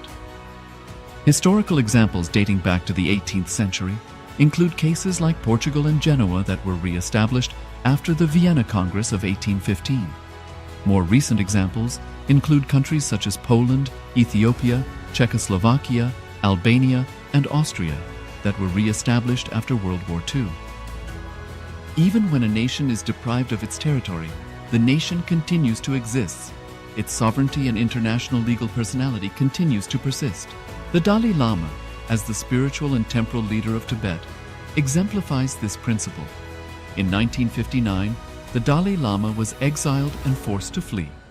Despite the challenges faced, the Dalai Lama continues to advocate for the preservation of Tibetan culture and garners worldwide support for Tibetan autonomy on the global stage. Similarly, from 1309 to 1376, the Pope of Catholicism had been in exile in Avignon. Despite this, he was recognized as the head of state as well as head of the Church, and given full privileges of the position after their return to Rome. Even in 1861, much of the papal territories had been lost, leaving the Pope with no sovereign territory other than the papal residence and related buildings. Yet his temporal powers were still acknowledged. He was recognized as a head of state, and later, the Lateran Treaty of 1929 formally re-established papal sovereignty over the Vatican City.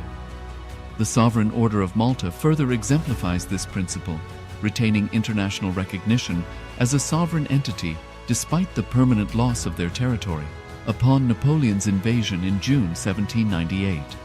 Despite such permanent loss of territory, the sovereignty and the international legal personality of the Sovereign Order of Malta continue to persist. Much later in 1894, the order settled in Rome and acquired two properties, the Magistral Palace and the Magistral Villa that received extraterritorial status. Today, the order maintains diplomatic relations with 112 countries, issues its own diplomatic passports, currency, stamps, and vehicle registration plates, and has been granted observer status in the United Nations. All these examples of state re-establishment illustrate the principle of continuity of states, as per international law, that a state's legal personality persists over time. A nation continues to exist even after a complete loss of territory. A far more striking example is of the oceanic countries, which are under the threat of their entire nation being drowned and submerged due to rising sea levels owing to global warming. In response to such existential threat of climate change, Pacific Island nations, including Tuvalu, have enacted constitutional amendments and made international declarations affirming that their nation and their sovereign rights will continue to persist, despite their entire territory being lost to the sea. This proactive stance is highlighted in the Constitution of Tuvalu Act 2023 and the Pacific Islands Forum Declaration of 2021. The Supreme Pontiff of Hinduism, Bhagavan Sri Nithyananda Paramashivoham, through the line of succession is the present 203rd Emperor of the Hindu Sovereign Kingdom of Surangi Samrajya. He was crowned on the 31st of December 2004 at the age of 26. Thus, by very same principles of the doctrine of continuity, through which the international legal personality of Portugal, Genoa, Poland, Ethiopia, Czechoslovakia, Albania, Austria, Vatican, Tibet, Sovereign Order of Malta, and several other nations has been recognized despite having undergone a period of exile, annexation, occupation by a foreign power, or despite loss of territory. The SPH Nithyananda Paramashivoham, through well-established legal and historical facts about the Hindu sovereign state of the Surangi Samrajyam, derives all sovereign rights and powers of the royal lineage of the Surangi Samrajyam as its 203rd sovereign emperor, from his inheritance and continuation of the unbroken succession of the kingdom of Surya Vamsa Surangi Samrajyam Sarvanapitha. Surya Vamsa Surangi Samrajyam, through unification with 20 other sovereign Hindu states and sovereign ecclesiastical, historical entities, became part of the United States of KAILASA, which thus became a sovereign, independent juridical state, with the SPH Nithyananda Paramashivoham as the sovereign. Just as how the oceanic nations like Tuvalu have safeguarded their sovereignty from the existential threat of total submersion by amending their constitution and asserting that their sovereignty will persist regardless of the loss of their territory. KAILASA, which is a sovereign continuation of 21 sovereign Hindu states and sovereign ecclesiastical historical entities, is also reviving and continuing the Kumari Kandam Hindu nations that got submerged.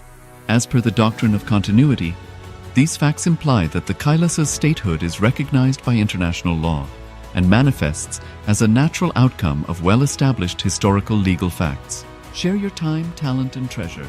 Become part of KAILASA. Sign up as an eCitizen https://ecitizen.info.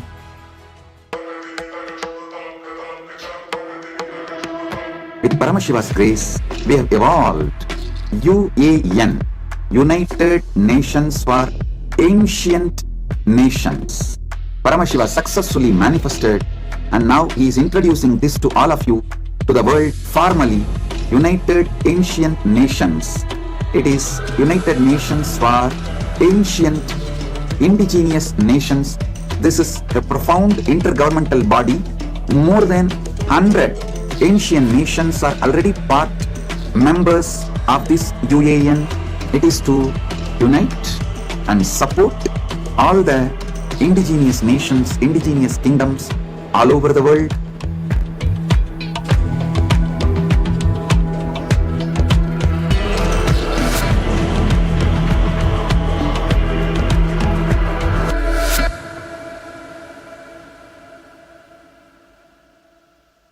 Around 5,000 years ago, at the end of Mahabharat War, the ancient enlightened Hindu civilization consisted of 10,000 Hindu traditions, or sampradayas, that existed in 56 Hindu nations, 200 Hindu kingdoms, 1,700 Hindu provinces that covered more than 6 million kilometers square of Asia.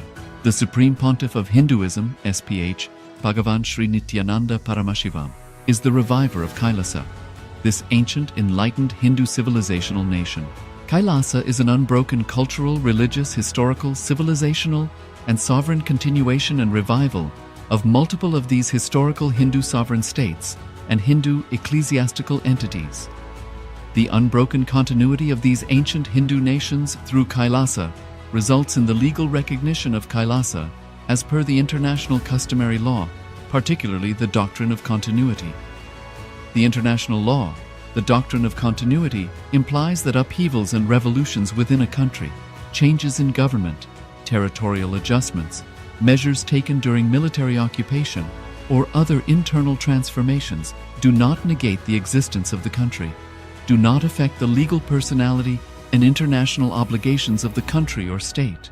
The Vienna Convention on Succession of States in Respect of Treaties, 1978, addresses these principles of the doctrine of continuity as it outlines international law during situation of state succession or continuation. International law recognizes a state's legal personality by recognizing its identity. This perspective extends even during the period when the given state or country is annexed or occupied by a foreign power. Even in such cases, the legal personality of the state is considered to persist, enabling its subsequent re-establishment. Historical examples dating back to the 18th century include cases like Portugal and Genoa that were re-established after the Vienna Congress of 1815. More recent examples include countries such as Poland, Ethiopia, Czechoslovakia, Albania, and Austria that were re-established after World War II. Even when a nation is deprived of its territory,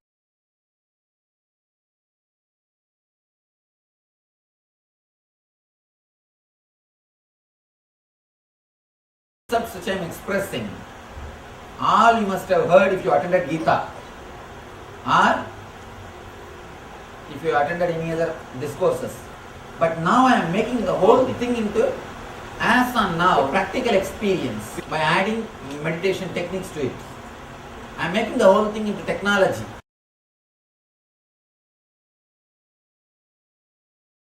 We don't live using our whole body.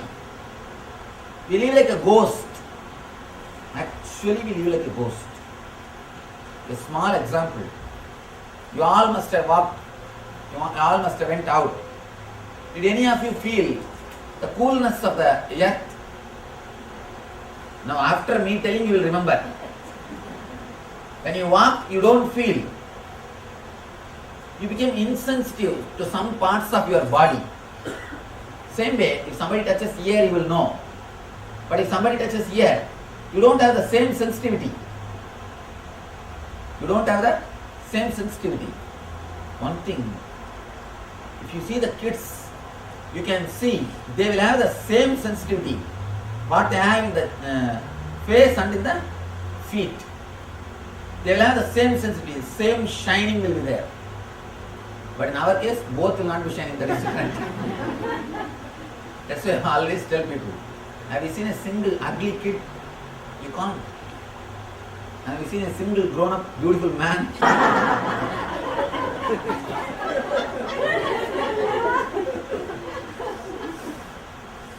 The grace is lost when you start choosing one part of the body, when you start rejecting other part of the body, the grace is lost. First thing, when you suppress the left, this starts. We condition and teach to the kids to suppress the left. That's the first thing. From there only the suppressing some parts of the body starts. Then by and by, you start suppressing and you stop living using the whole body. You start living only with one part of the body.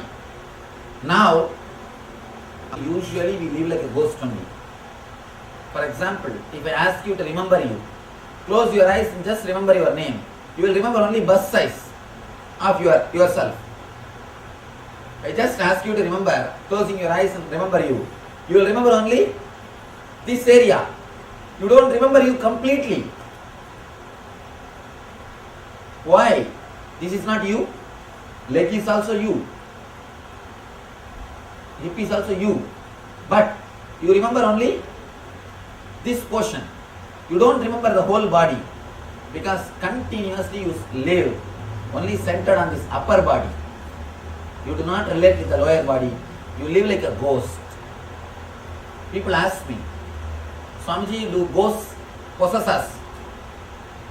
If you don't use your whole body 100%, naturally what do you think? After all some 60% and nobody is there to ask rent also. Why not go and stay there?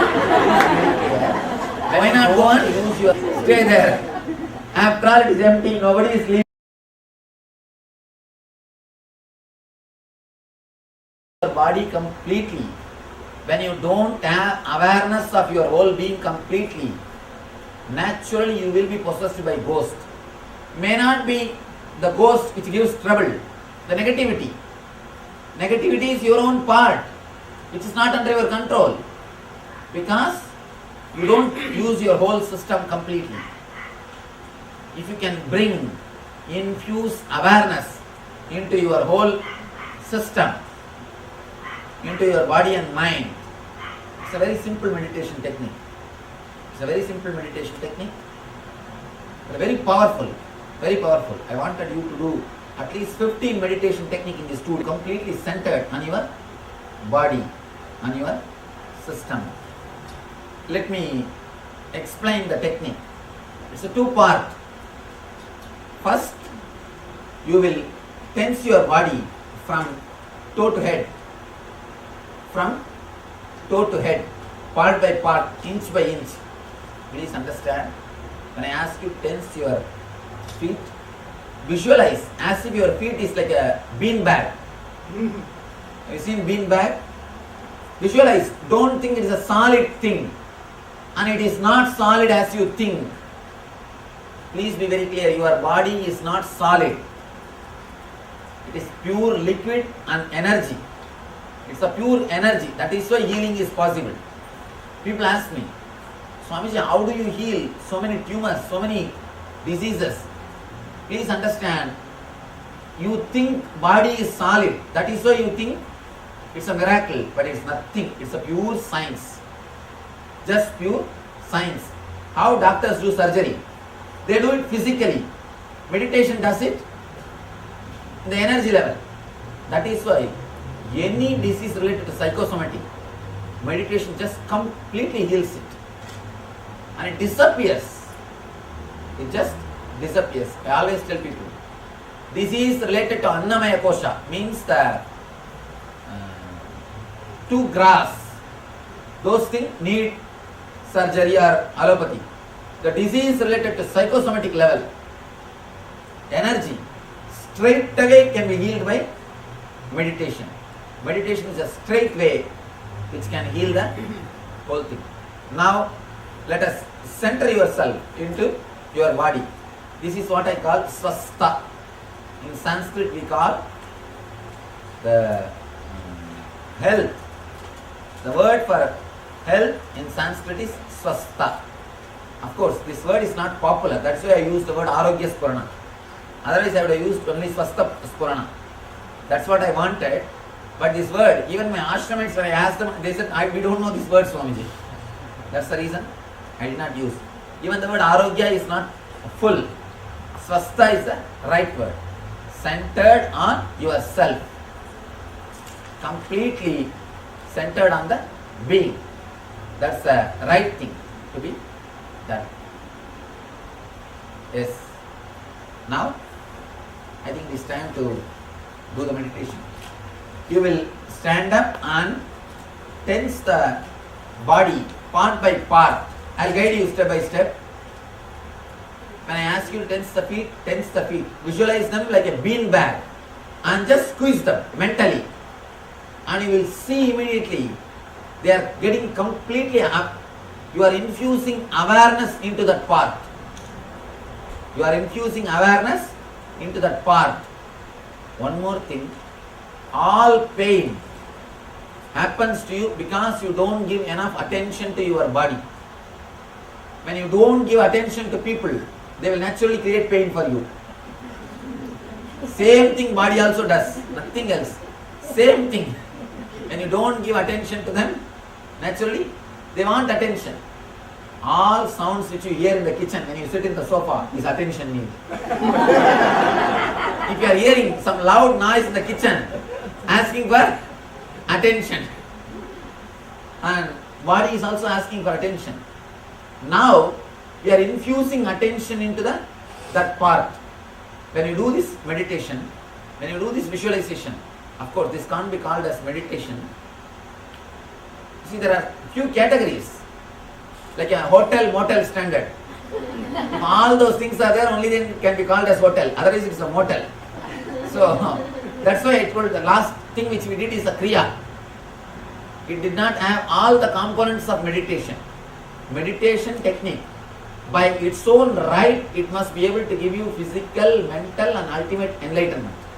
But these techniques will not give you enlightenment by its own right. They will just create only health. So these are all called like a kriyas and visualization techniques. So the technique which you are going to do now also like a motel, it's not hotel. They don't have right to liberate you on their own. They will not be able to take you to that extent. Just visualize that part of the body as a bean bag and squeeze them mentally. When I ask you to come to the next calf muscle, come to that area and forget the feet and squeeze the or tense the calf muscle area. When I ask you to come to the knee, then come to the next level. Step by step, infuse awareness into the whole body. This is the first step. Second step, very important thing. According to Ayurveda, we believe every part of your body inhales and exhales. Every part of your body breathes. Please understand, you do not breathe only through nose. Every part individually breathes.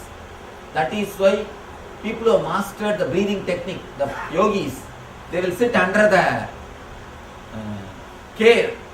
They will sit inside the underground where there will be no air circulation. They will stay there for 3 days, 4 days. I can give you one VCD where in Kumbh Mela, so many sadhus, they will bury their head inside and stay there for 3 days. They will sit inside underground. They will stay there for 10 days. Something like that. No possibility of having the air.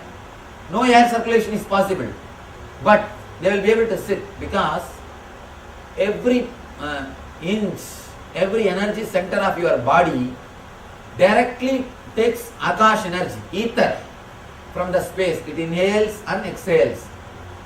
The second part of the meditation is based on that concept. The second part, visualize as if every part of your body is inhaling and exhaling. I'll guide you step by step. Please don't sleep. Please do not sleep at the time of meditation. That's the reason I ask you to stand up and do. And usually these lectures are very good. People, you see, whenever I give a just lecture, thousands of people gather. When I give meditation, even when we give free meditation, only 30% people will gather. Maximum 30%. I ask them, why? Why don't you want to come? Why you don't want to come for meditation? Lecture means you can just sit and listen, Swamiji. And you can tell whatever you want. We can also do whatever we want. You can just sit and listen once in a while.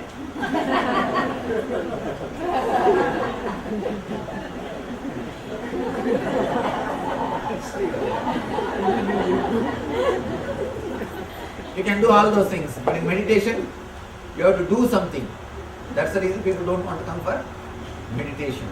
But please do not sleep at the time of meditation. Now, the second part, first part, you will be tensing the whole body step by step from toe to head. Second part, you will be inhaling and exhaling from head to toe. First you will visualize your head not only through nose, through eyes, through ears, through every pore you are inhaling and exhaling. Visualize your body is porous. Just you are inhaling and exhaling. I tell you, what we call tejas in Sanskrit will happen to your body. Tejas is not which comes by cream. Understand? Tejas which comes by the self-effulgence. When you infuse etheric energy into your body, when you infuse the prana shakti, one more thing I want you to understand.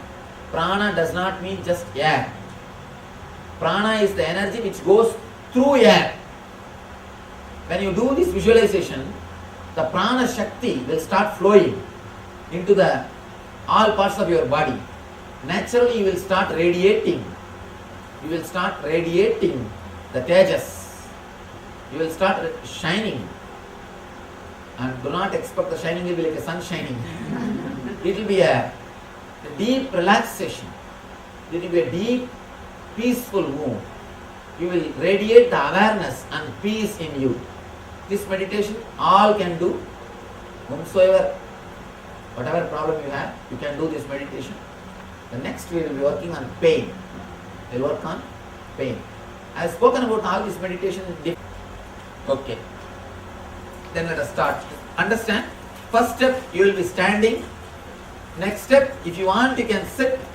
But if you can, better stand. Next, second step also. That will be nice. But you will not be allowed to lie down or sleep. Please just loosen your body. Just stand in a relaxed way and take enough space. Yes. You have to tie the ribbon. And please spread all over and make enough space.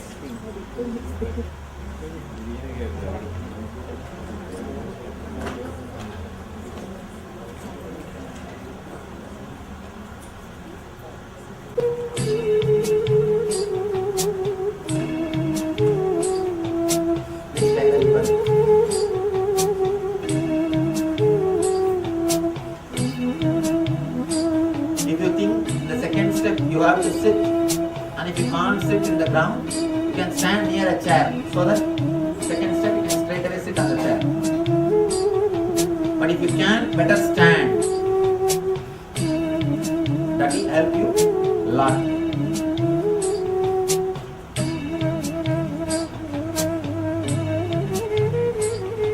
Please inhale and exhale. slowly as possible and as deeply as possible.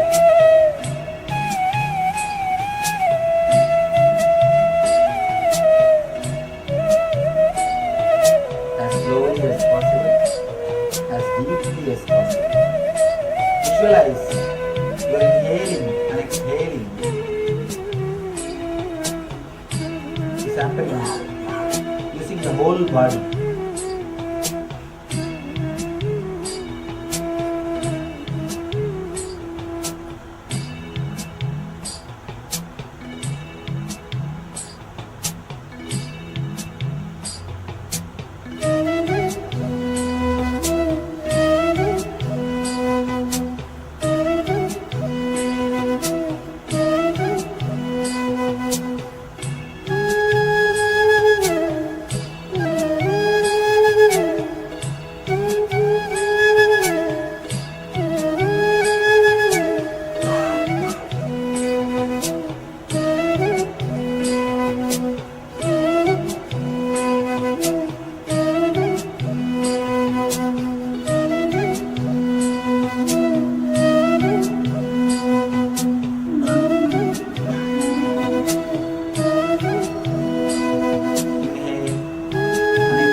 Your mind on feet.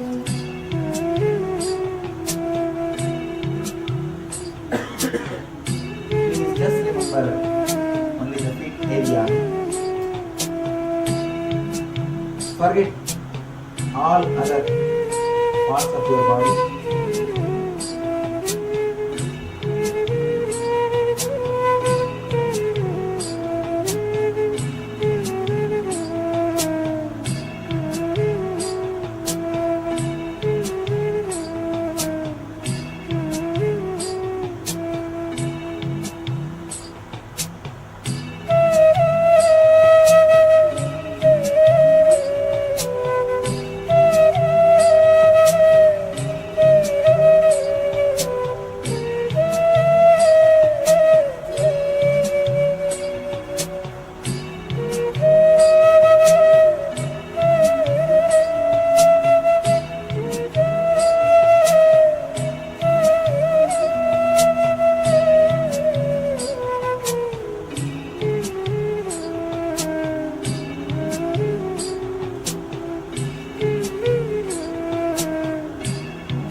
visualize the calf muscle area is like bean bag.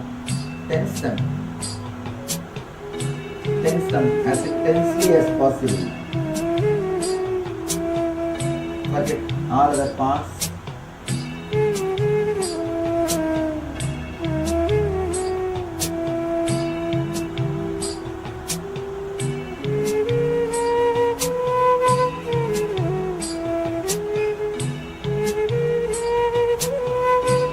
Come up to the chest level. Come to the Anahata chakra. Come to the chest area. Tense the Anahata area.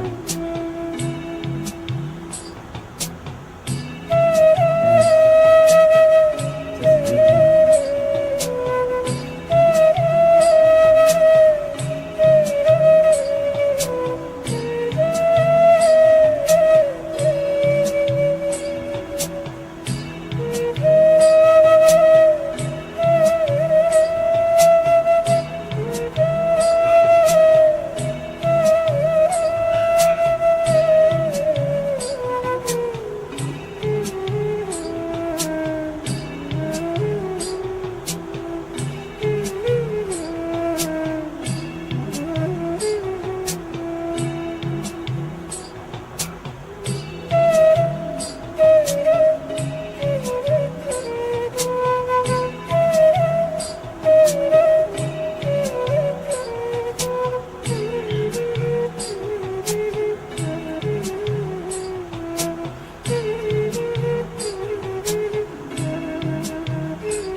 your shoulders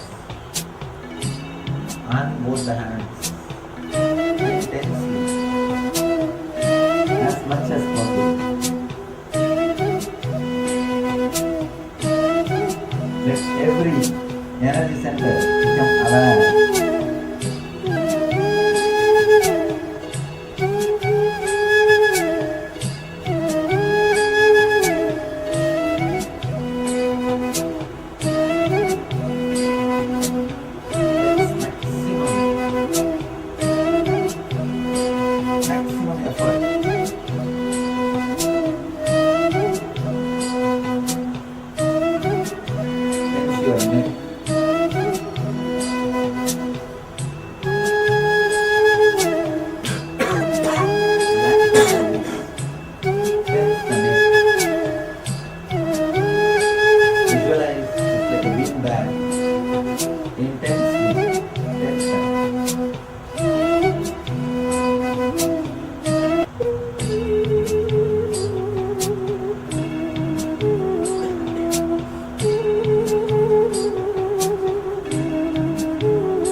Visualize they are like a bean bag and intensely tense them.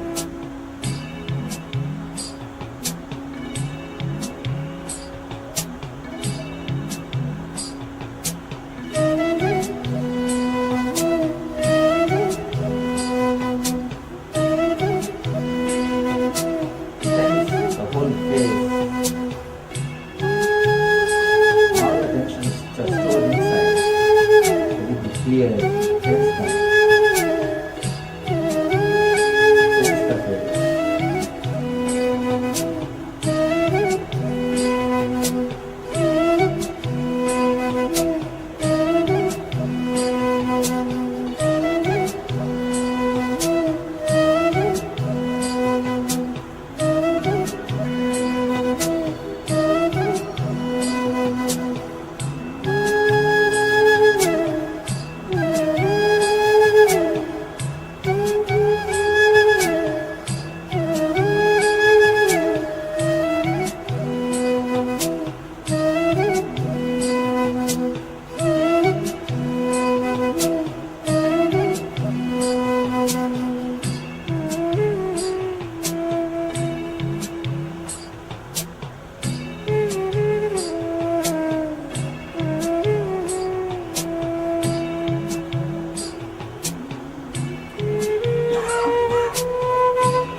Relax.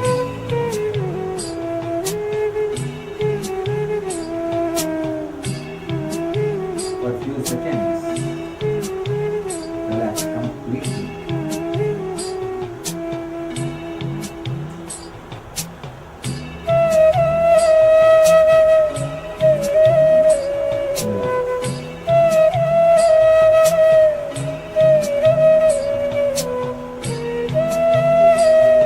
Now visualize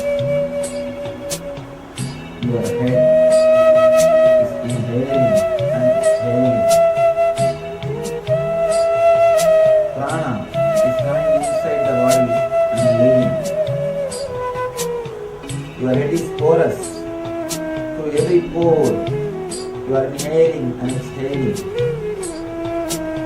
Visualize your head is porous and you are inhaling and exhaling through every pore. Feel the air flowing through the eyes, flowing through the ears, through the mouth, through the nose, through every pore. Inhale and exhale.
Your neck is inhaling and exhaling.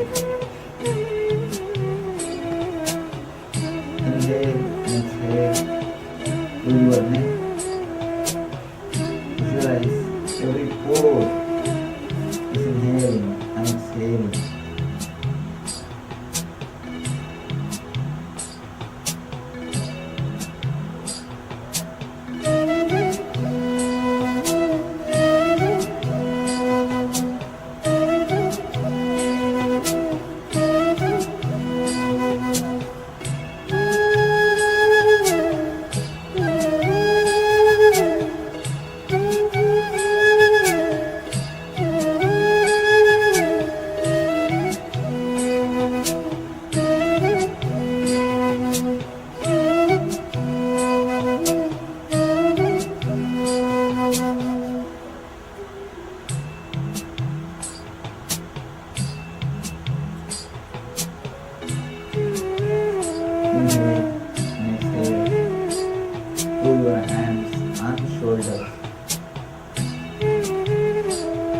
Visualize your hands and shoulders are porous, empty.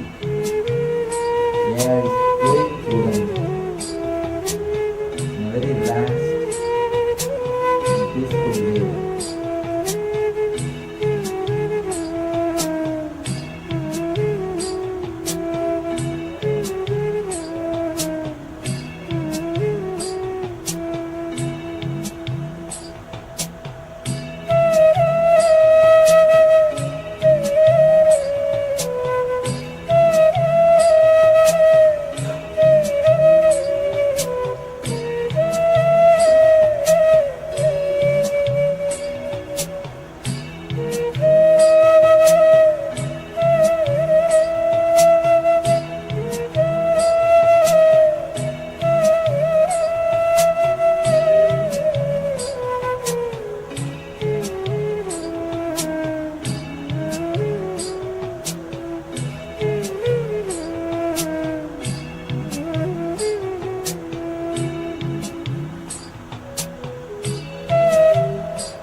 Visualize every pore is inhaling and exhaling.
is coming in and going out.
start the next session.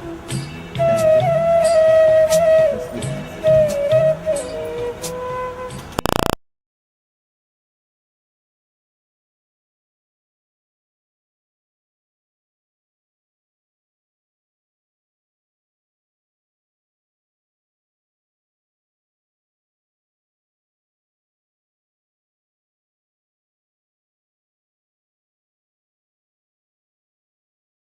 Around 5,000 years ago, at the end of Mahabharat War, the ancient enlightened Hindu civilization consisted of 10,000 Hindu traditions, or sampradayas, that existed in 56 Hindu nations, 200 Hindu kingdoms, 1,700 Hindu provinces that covered more than 6 million kilometers square of Asia. The Supreme Pontiff of Hinduism, SPH, Bhagavan Sri Nithyananda Paramashivoham, is the reviver of KAILASA, this ancient, enlightened Hindu civilizational nation. KAILASA is an unbroken cultural, religious, historical, civilizational, and sovereign continuation and revival of multiple of these historical Hindu sovereign states and Hindu ecclesiastical entities.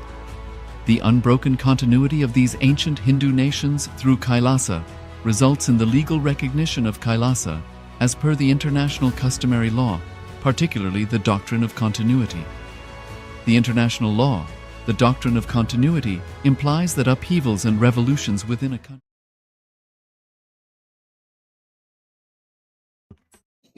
Today we are going to do second technique to balance the Vada, Pitta and Kapha. Today we are going to work on verbalization, sound and visualization, light. We are going to add visualization into your meditation technique. Very simple change. First step, same Vajrasana, your hands on the hip and chant the Omkara from the navel, from the Swadhisthana. You should come as deeply as possible and as loudly as possible. It will literally cleanse the whole Pitta energy. Chant the Omkara. Then second step, bend the body and let your forehead touch the ground. Chant the Omkara. Same way, with visualization of white light flowing from your Swadhisthana. See, when you add visualization, you don't know how much work you are adding to your inner space. It's workout for your mind. Just like a physical exercise, it's a mental exercise for your mind. So that it will be fresh and alive to go through all the meditation techniques. First step, sitting in Vajrasana, have your hands on the hip and chant the Omkara from the navel. Second step, bend your body, let your forehead touch the ground and chant the same Omkara, H-O-O, Omkara sound, but add visualization. Add one more thing. Visualize as if a white light is flowing from your Swadhisthana towards the whole body, and towards your head. Visualize light and sound. Please close your eyes. Sit in Vajrasana. Have your hands on your hip. Chant the Omkara as intensely as possible.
Now let us go a little more deeper.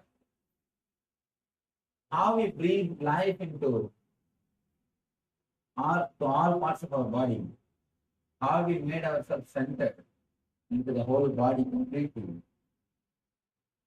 Same way, we will help ourselves to center ourselves on all the 7 chakras. Now we will breathe life into all the 7 energy centers. Then we will work on the pain. Before working on the pain, see, human beings usually stay in a very grass matter level. Slowly, I am trying to take you all to the pranic, and from the pranic to the subtle level. Straight away, in the initial level itself, we can't do the deeper visualization techniques. It's like a straight step by step, preparing them, taking you to the visualization technique, visualization level.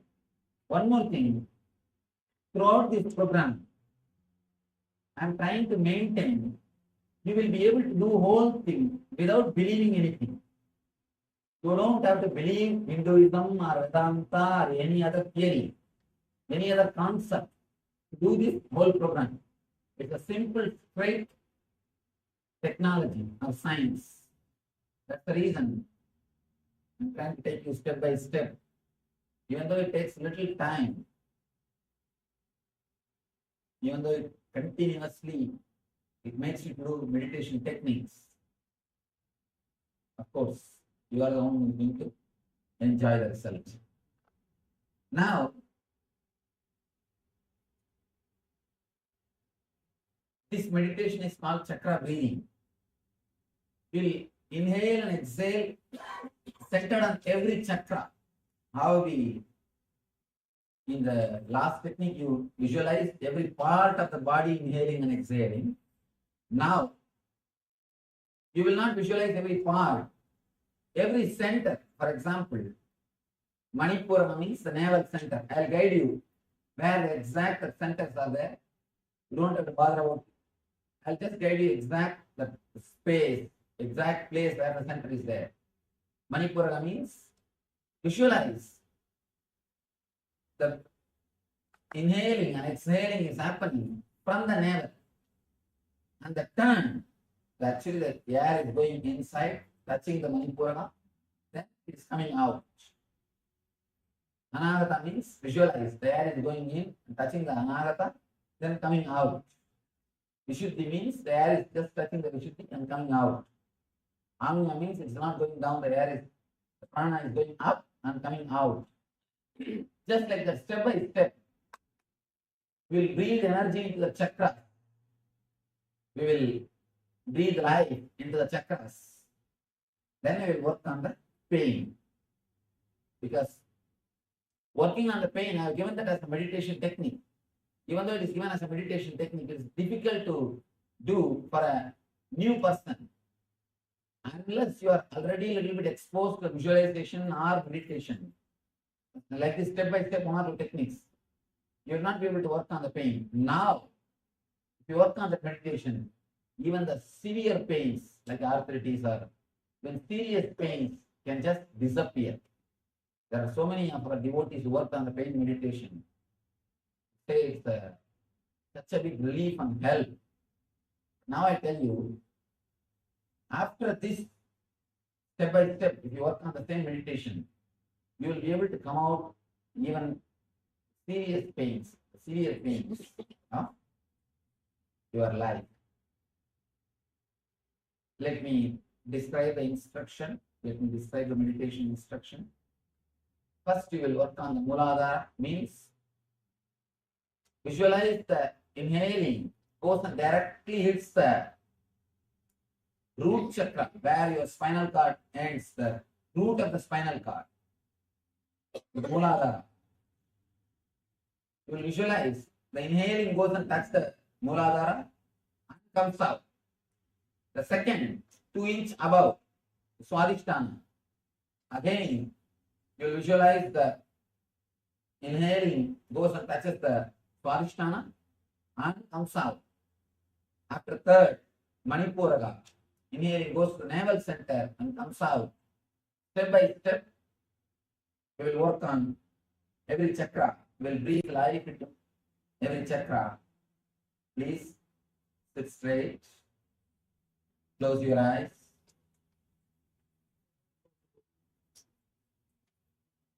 Tie the ribbon.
Yes, please tie the ribbon and sit straight. You want head, neck, and backbone to be in a straight line.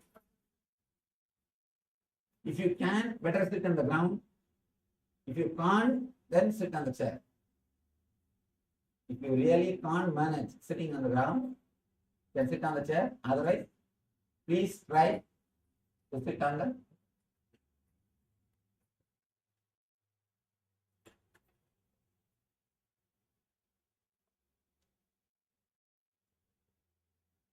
inhale and exhale as deeply as possible, as slowly as possible.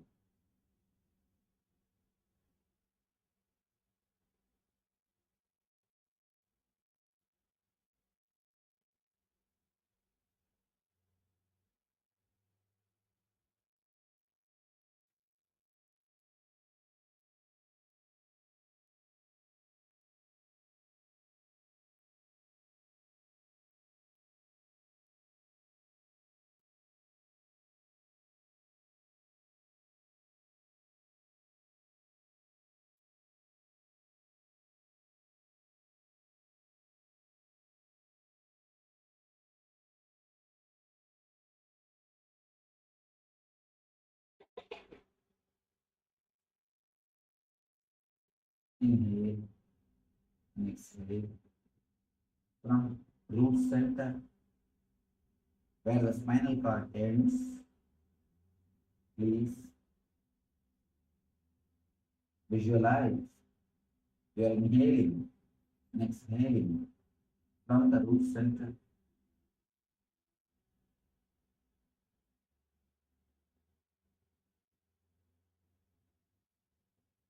Feel clearly.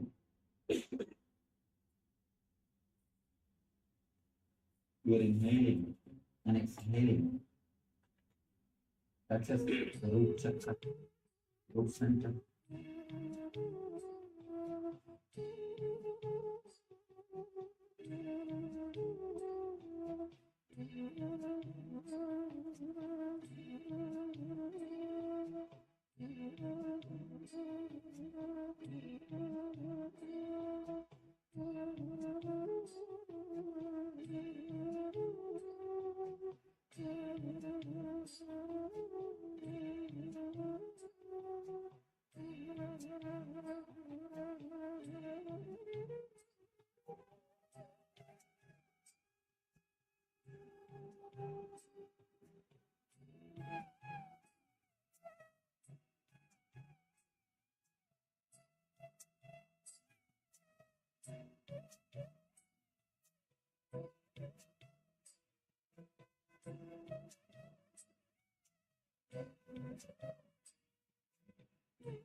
As deeply as possible, as slowly as possible. Inhale, exhale.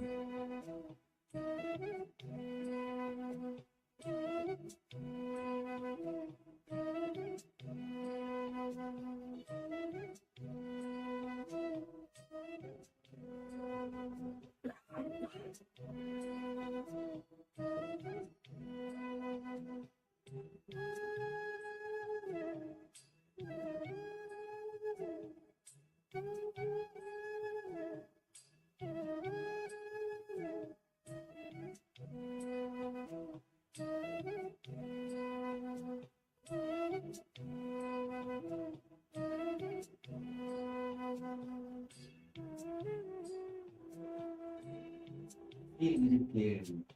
Your root center is alive and vibrating.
Slowly move to the Swadhisthana. 2 inches below the navel, 2 inches above the Muladhara, the Swadhisthana. Feel you are inhaling and exhaling from Swadhisthana.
Start breathing from navel center, Manipura. Visualize your prana inhaling and exhaling touches the navel center. Vibrates the navel center. Inhale and exhale.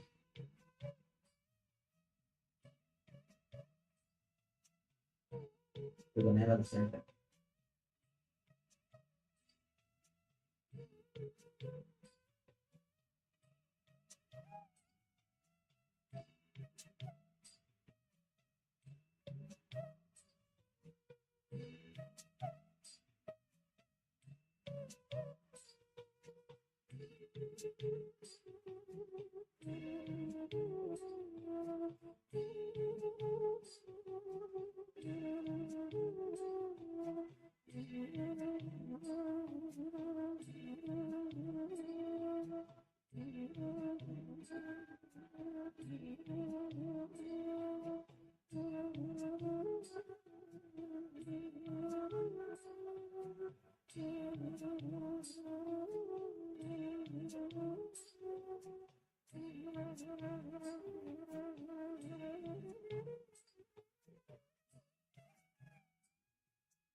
intensely. Inhale and exhale from the navel center. Let your inhaling and exhaling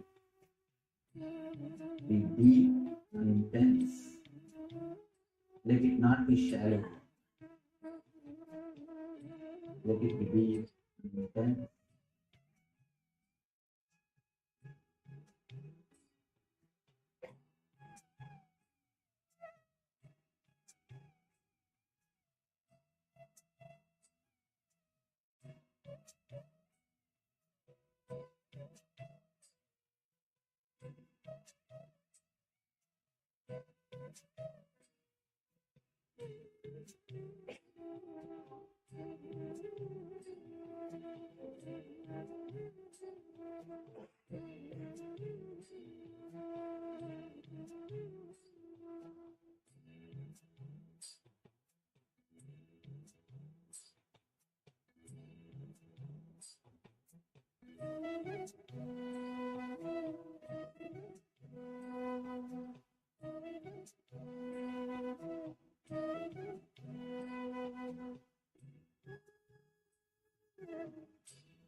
Come to Anahata, heart center.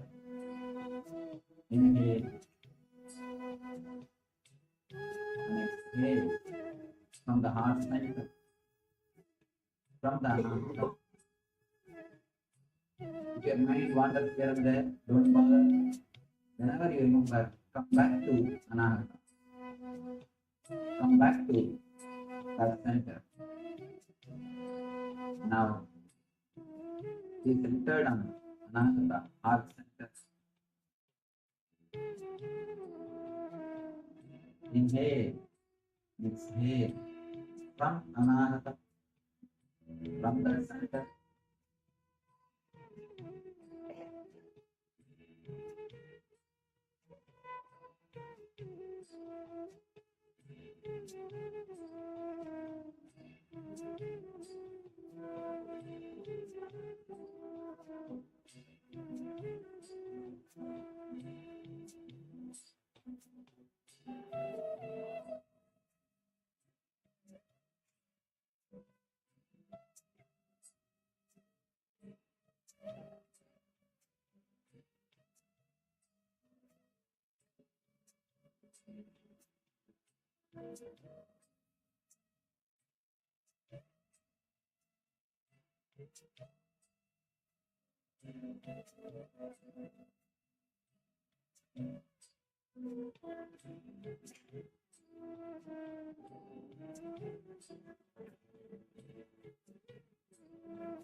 Come on. Yeah. You should be chakra, throat center. Inhale and exhale from the throat center, from the throat chakra.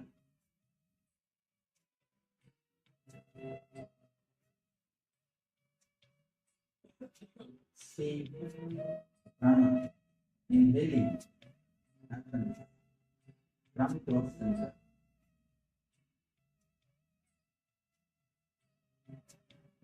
The throat center is vibrating.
Come to the Anya Chakra, the brow center, the center between two eyebrows. Inhale and exhale from that center.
Now come to sharasana, down center, the top of your head. Inhale and exhale from that center. See very clearly. The prana goes straight up.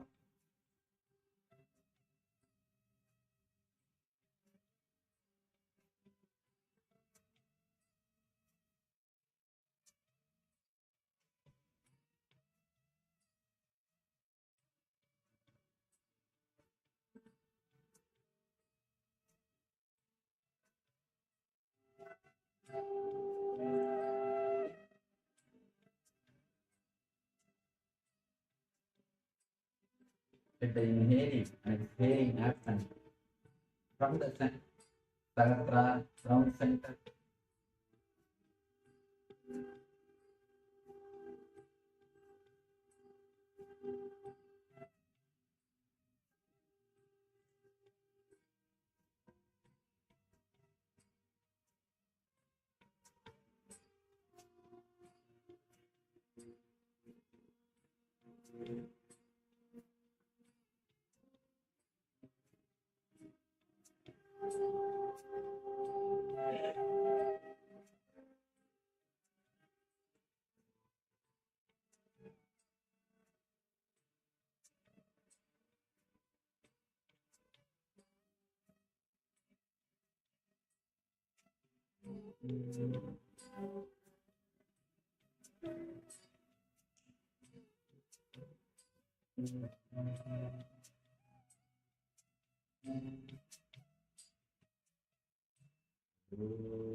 If you have the problem that sometimes mind starts thinking something else, what to do, Swami?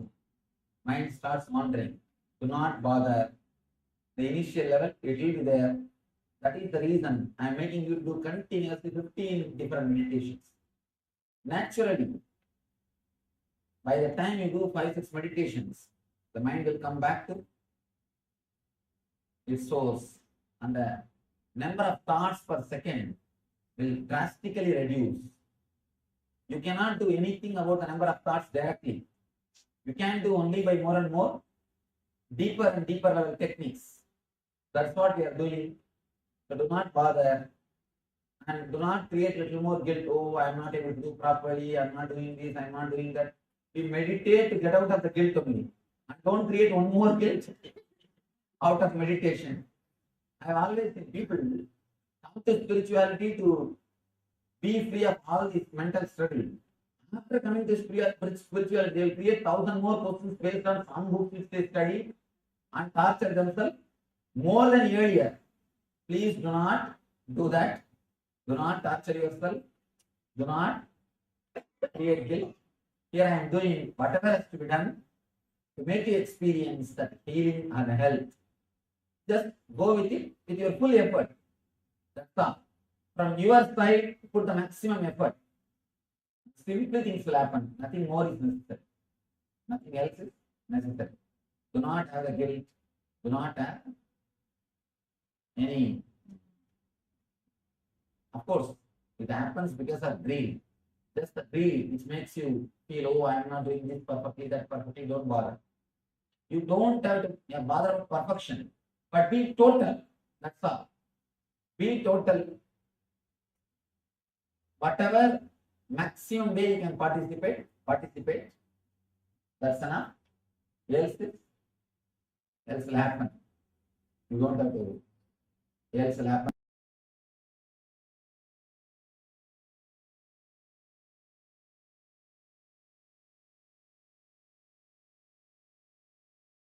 Now we will work on the pain.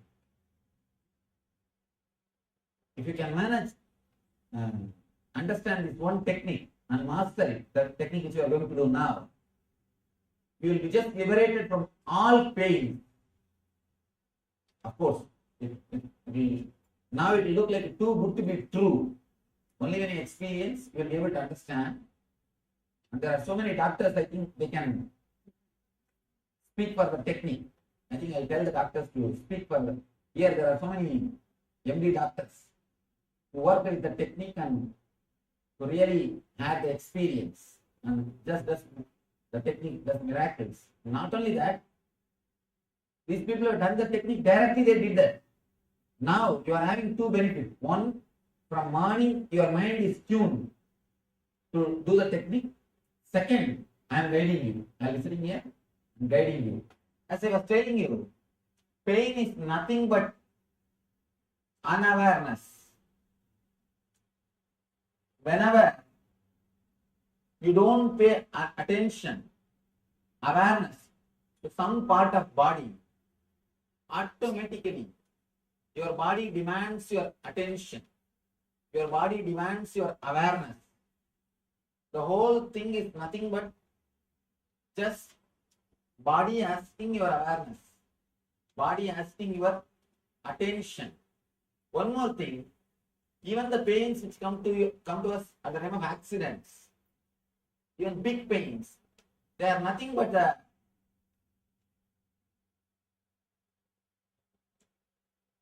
I can say reconstruction work or the healing process. It is nothing but healing process. Let me tell you a small experience which happened in my life. Once I put my thumb in Kantasa car door. Of course, after enlightenment. Before enlightenment, I would have suffered it just like you are. After enlightenment. And I could see very clearly the finger is becoming bigger and bigger. And running here and there to get some medicine, to get some first aid, all these things. I said nothing, relax. I was able to see very clearly the energy from Manipurga, from navel center, flowing to that part. That healing process is happening. Because the energy is gushing from here to there, all other energy centers are stopped. The usual energy supply to the other fingers are stopped. Just like if ambulance comes from the road, you all pull over and give way.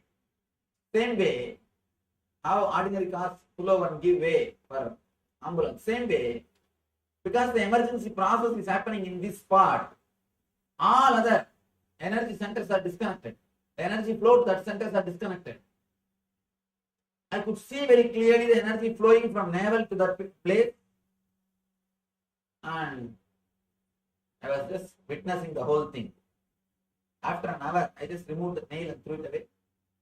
In 10 days, simply, completely, not only got healed, the nail came back. Neither there was a pain, nor the medicine was given. Nothing.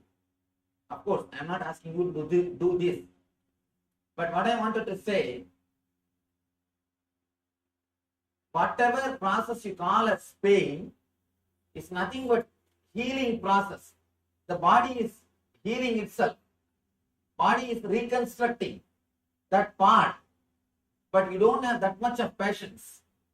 The moment you name that process as a pain, please understand, you stop, you hinder that process.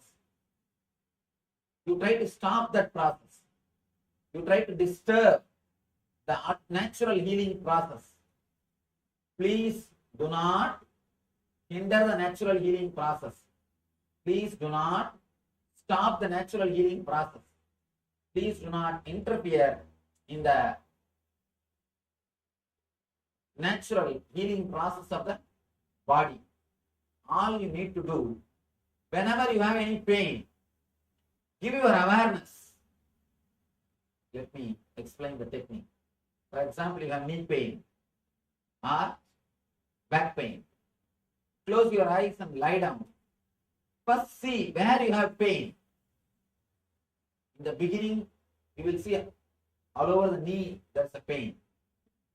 If you just try to find out the center of the pain, slowly you will see that the pain area will reduce. The area which you feel pain will reduce. By and by it will come to one point. Please understand, the more you become aware of that area, pain will start disappearing. If you don't have awareness, if you don't give attention to that, you will feel as if you have pain throughout the leg. The moment you start giving awareness, you will start seeing it's only in the knees, only in the knee area. If you give a little more awareness, it will slowly reduce. The pain area will reduce. Then finally it will come down to one point. And if you look even that point deeply, suddenly it will disappear. not only it will disappear, you will feel a deep easiness, deep relaxed feeling, deep bliss. Actually, only then you will understand how the pain and bliss are one and the same. You just name them as two different things. It is because of your perception you think both are two different things. That's what Krishna says. Sidoshna Samadukkeshu in Gita. At the time of heat and cold, pain and pleasure, the enlightened person will be same. Means you will understand the pain or pleasure is just you naming them. By their nature, they are not pain or pleasure. They are the same experience. The moment you name them as pain, you resist, create more and more trouble. The moment you understand this, simply you can escape from any pain, or you can liberate yourself from any pain. Understand? I tell you from the experience of hundreds of devotees, not hundreds, at least thousands of devotees who worked with this technique, and it does miracles. Even the post-surgery pains, post-operative pains, even those pains disappear by this meditation technique. This meditation technique can take away even serious pains from your being. Now I will guide you step by step. How many of you have got some pain? One more thing, please understand, if you think that you don't have any pain, be very clear. You will have the strong tension in the stomach. The navel region, you will always have sort of a tense feeling. Work on that feeling. If you have some pain, concentrate on the pain. If you don't have any pain, there is nobody who will not have the tense or holding feeling in the navel center. If you just look, you can see continuously will have some sort of a tension in the navel center, in the Manipura region. You will always have that. What now? At least work on that. Anybody who says that I don't have any pain in the body? Not even a single person. All right. All right. Please understand the technique. If you have the knee pain, just when you close your eyes, you can even put your hand in that area. Just feel where you have pain. Please understand the instruction. If you have knee pain, for example, put your hand in that area and just feel where you have pain. The moment you are able to identify that space, drop that word pain from your mind. Do not repeat the word pain, pain, pain in your mind. Just see how a curious child will look if you see something new. If you take your child to some new house, how you look and go around and turn the whole house. Same way, just look what is happening in the space. I am having some new sensation, new feeling. What is this? Look at that whole thing with a curious. Just see what is happening in that space. Look the whole thing with a simple, innocent curiosity. Do not name that as a pain. Just see what is this experience. What is happening around this? Just be curious and look into that. You will see that the pain disappears. Of course, we'll work later on. We'll work next on the mental pains, the emotional pains. Actually, I tell you, all emotional pains will express itself in your body in some form of pain. Please understand, all emotional pain will express itself in your body in some form, some way or other. As some pain it will express. If you don't have any other pain, at least you will have pain in this region. You will have that strong feeling in this region, sort of as if there is a stone kept, weight kept in that region. You will have at least that pain. All pains, whether it is psychological or emotional, expresses itself in our body. That is why we call them as pains. Please do not think your body and mind are two different things. You are psychosomatic. So, body and mind both are one and the same. They are not two different things. Please close your eyes. Tie the ribbon. I think in 2 days you will spend your whole day tying with the ribbon. Eyes closed. Yes. Oh, if you have two different pains, what to do? Funny question. It's strong pain. It's strong pain. Which you want to heal first, work on that. And one more thing I want all of you to know. All pains are rooted at the strongest pain. For example, if you have back pain and knee pain, back pain is strong, severe. The knee pain is also rooted in that. Once the back pain is healed, knee pain will disappear automatically. You will understand when you work on that. All pains are rooted in one center. No, if you don't have any problem now, work on the navel center. Navel center always you will be holding. There will be tightness in the navel center. Work on that. When you get the pain, work on that. You don't have to get pain just to do this meditation. See now, even pain cannot make us suffer. We will be expecting, we will be challenging the pain. When will you come? Come, let us see. You have a tumor and it doesn't hurt, but it's there. But if you have a tumor, but it's not painful, but it's then don't there, work on that. Then work on the navel. Oh. Please close your eyes. Tie the ribbon.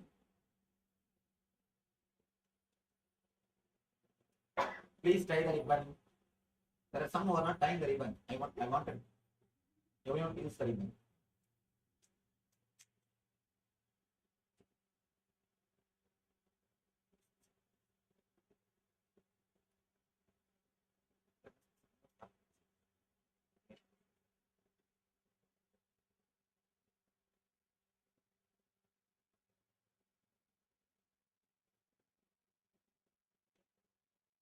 If you have knee pain, touch your knees very lovingly, in a caring way. If you have back pain, please touch the place where you have pain in a very loving, caring way. If you don't have any pain, touch your navel center where the basic tension or where you are continuously tense.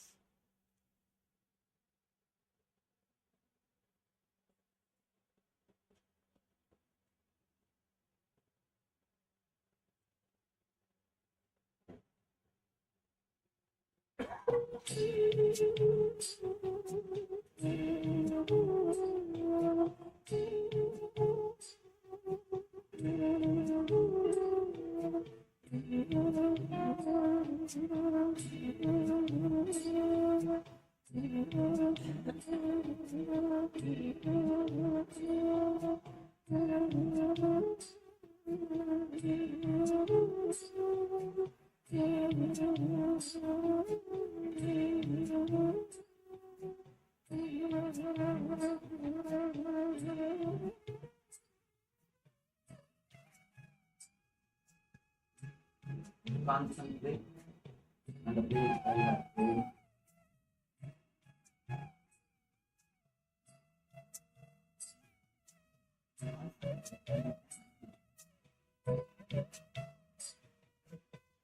Drop the word pain.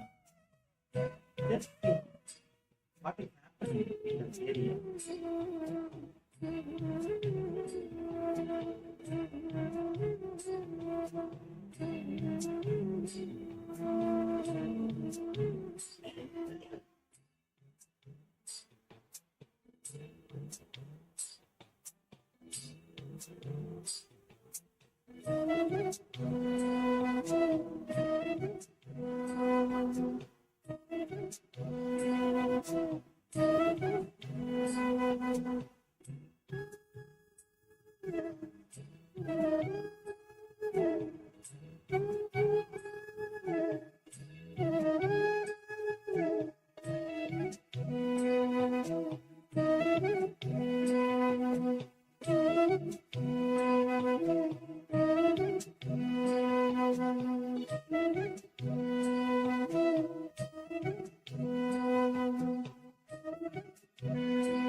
Around 5,000 years ago, at the end of Mahabharat War, the ancient enlightened Hindu civilization consisted of 10,000 Hindu traditions, or sampradayas, that existed in 56 Hindu nations, 200 Hindu kingdoms, 1,700 Hindu provinces that covered more than 6 million kilometers square of Asia. The Supreme Pontiff of Hinduism, SPH, Bhagavan Sri Nithyananda Paramashivoham, is the reviver of KAILASA, this ancient, enlightened Hindu civilizational nation. KAILASA is an unbroken cultural, religious, historical, civilizational, and sovereign continuation and revival of multiple of these historical Hindu sovereign states and Hindu ecclesiastical entities. The unbroken continuity of these ancient Hindu nations through KAILASA results in the legal recognition of KAILASA as per the international customary law, particularly the doctrine of continuity. The international law, the doctrine of continuity, implies that upheavals and revolutions within a country, changes in government, territorial adjustments, measures taken during military occupation, or other internal transformations do not negate the existence of the country, do not affect the legal personality and international obligations of the country or state. The Vienna Convention on Succession of States in respect of treaties, 1978, addresses these principles of the doctrine of continuity as it outlines international law during situation of state succession or continuation. International law recognizes a state's legal personality by recognizing its identity. This perspective extends even during the period when the given state or country is annexed or occupied by a foreign power. Even in such cases, the legal personality of the state is considered to persist, enabling its subsequent re-establishment. Historical examples dating back to the 18th century include cases like Portugal and Genoa that were re-established after the Vienna Congress of 1815. More recent examples include countries such as Poland, Ethiopia, Czechoslovakia, Albania, and Austria that were re-established after World War II. Even when a nation is deprived of its territory, the nation continues to exist. Its sovereignty and international legal personality continues to persist. The Dalai Lama, as the spiritual and temporal leader of Tibet, exemplifies this principle. In 1959, the Dalai Lama was exiled and forced to flee. Despite the challenges faced, the Dalai Lama continues to advocate for the preservation of Tibetan culture and garners worldwide support for Tibetan autonomy on the global stage. Similarly, from 1309 to 1376, the Pope of Catholicism had been in exile in Avignon. Despite this, he was recognized as the head of state as well as head of the church and given full privileges of the position after their return to Rome. Even in 1861, much of the papal territories had been lost. leaving the Pope with no sovereign territory other than the papal residence and related buildings. Yet his temporal powers were still acknowledged. He was recognized as a head of state, and later, the Lateran Treaty of 1929 formally re-established papal sovereignty over the Vatican City. The Sovereign Order of Malta further exemplifies this principle, retaining international recognition as a sovereign entity despite the permanent loss of their territory upon Napoleon's invasion in June 1798. Despite such permanent loss of territory, the sovereignty and the international legal personality of the Sovereign Order of Malta continue to persist. Much later in 1894, the order settled in Rome and acquired two properties, the Magistral Palace and the Magistral Villa that received extraterritorial status. Today, the order maintains diplomatic relations with 112 countries, issues its own diplomatic passports, currency stamps, and vehicle registration plates, and has been granted observer status in the United Nations. All these examples of state re-establishment illustrate the principle of continuity of states, as per international law, that a state's legal personality persists over time. A nation continues to exist even after a complete loss of territory. A far more striking example is of the oceanic countries, which are under the threat of their entire nation being drowned and submerged due to rising sea levels owing to global warming. In response to such existential threat of climate change, Pacific Island nations, including Tuvalu, have enacted constitutional amendments and made international declarations affirming that their nation and their sovereign rights will continue to persist, despite their entire territory being lost to the sea.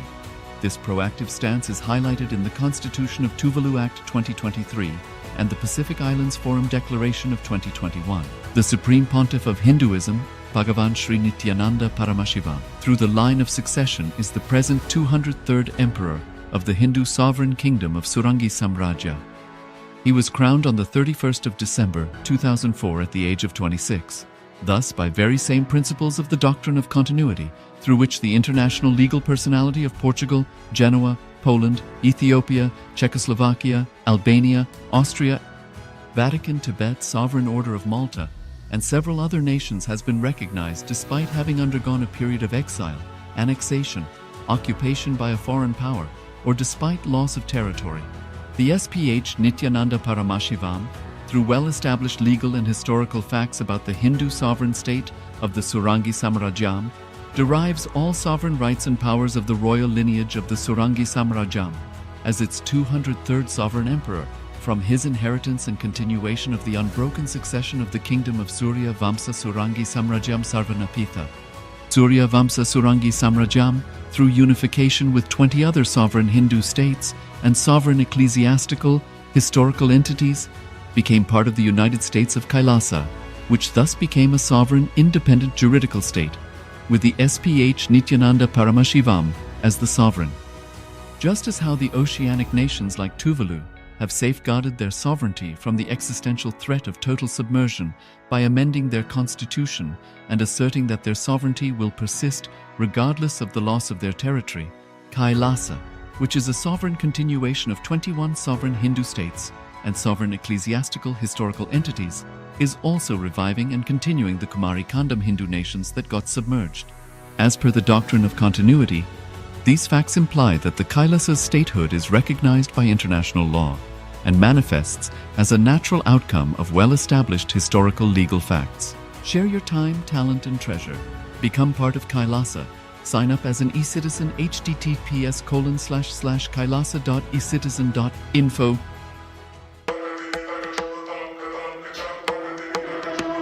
With Paramashiva's grace, we have evolved UAN, United Nations for Ancient Nations.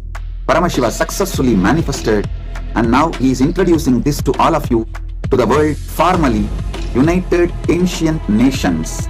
It is United Nations for Ancient Indigenous Nations. This is a profound intergovernmental body. More than 100 ancient nations are already part members of this UAN.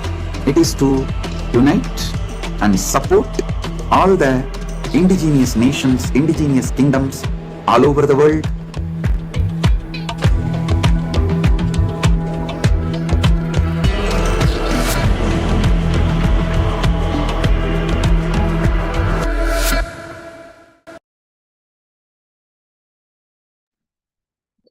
So welcome all of you, and on this wonderful journey of Paramashivoham. So this is the time after we have done the meditation for dissolving the pain.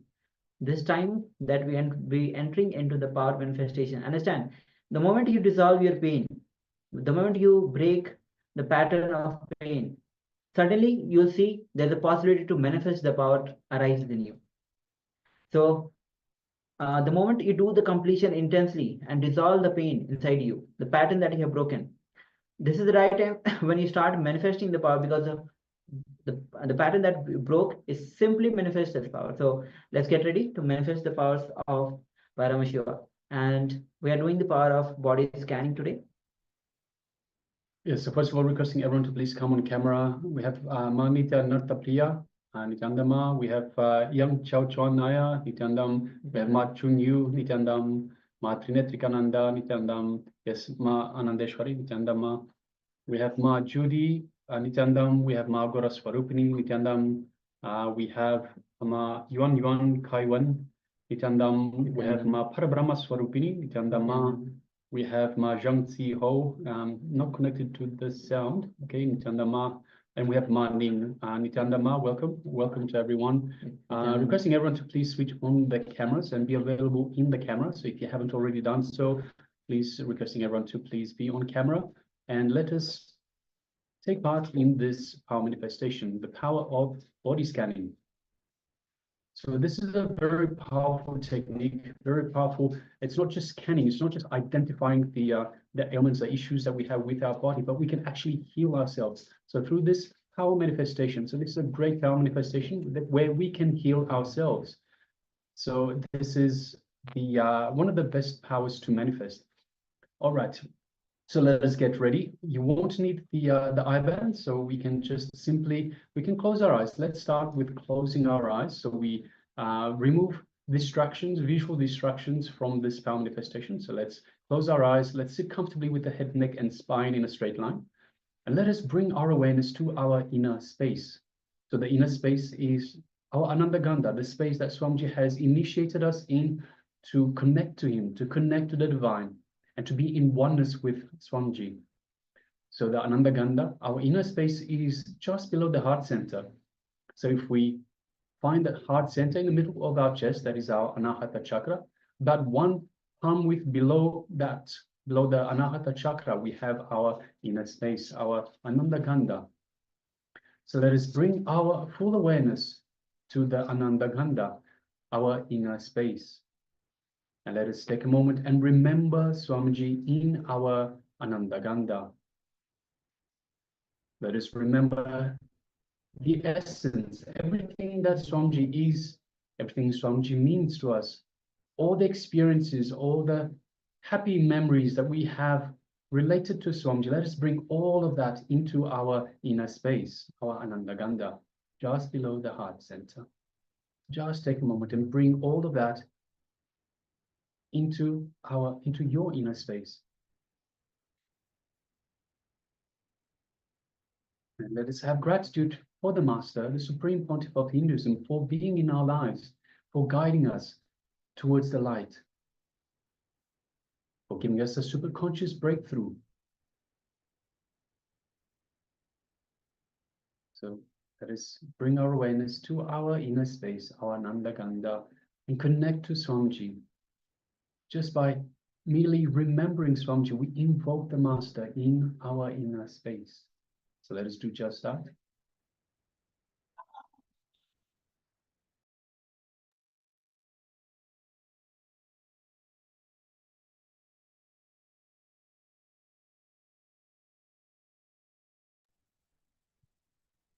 Now, let us feel the space of oneness with Swamiji in our inner space. We are one with Swamiji. Understand we are divine beings, spiritual beings having a human experience. And as such, our true nature is oneness, Advaita. Advaita, oneness with the supreme superconsciousness that is Paramashiva. We are Paramashiva. And we have the Mahavakya that reminds us of that. Om Nithyananda Paramashivoham. Om in eternal bliss. I am Paramashiva. It's reminding us we are Paramashiva, we are eternal bliss. So now let us move our awareness to our Anya Chakra, our third eye, just between the eyebrows. And let us visualize Swamiji in our third eye.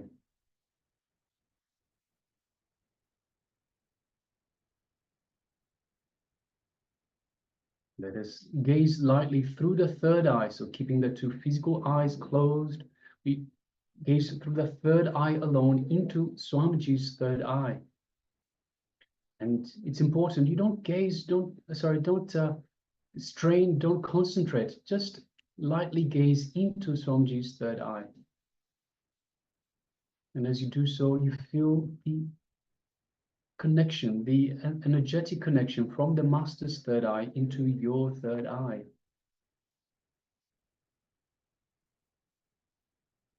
You feel a light build-up of energy in your third eye as Swamiji is awakening and energizing your third eye. So take a moment and feel all of that in your third eye.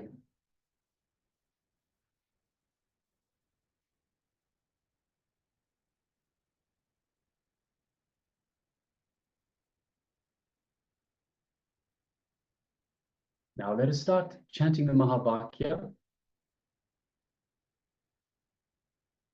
The Mahavakya that we have been initiated in by the Supreme Pontiff of Hinduism to be in oneness with him. So let us start. Om Nithyananda Paramashivoham. Om Nithyananda Paramashivoham. Om Nithyananda Paramashivoham. Yes, continue chanting the Mahavakya for the entire duration of this power manifestation. And from the space of oneness with Swamiji, let us start scanning our general health. So let us scan the general health of our body. So let's begin.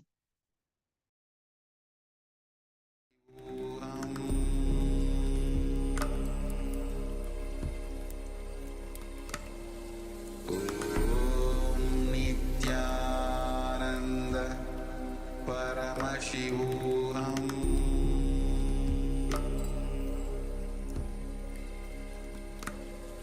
Om Nithyananda Paramashivoham. Paramashivoham.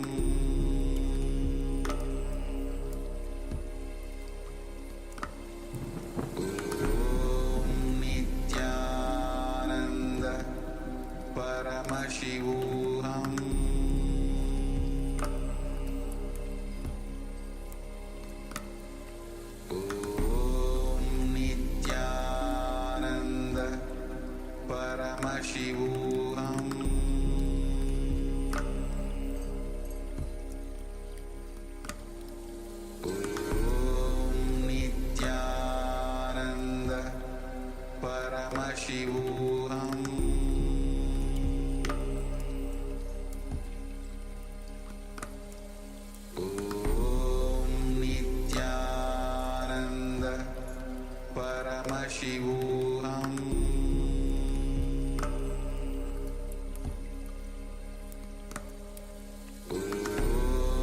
Nithyananda Paramashivoham.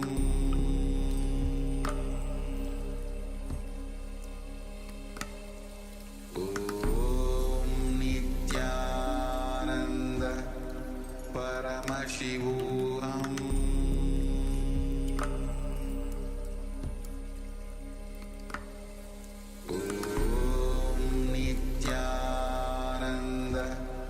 Paramashivoham.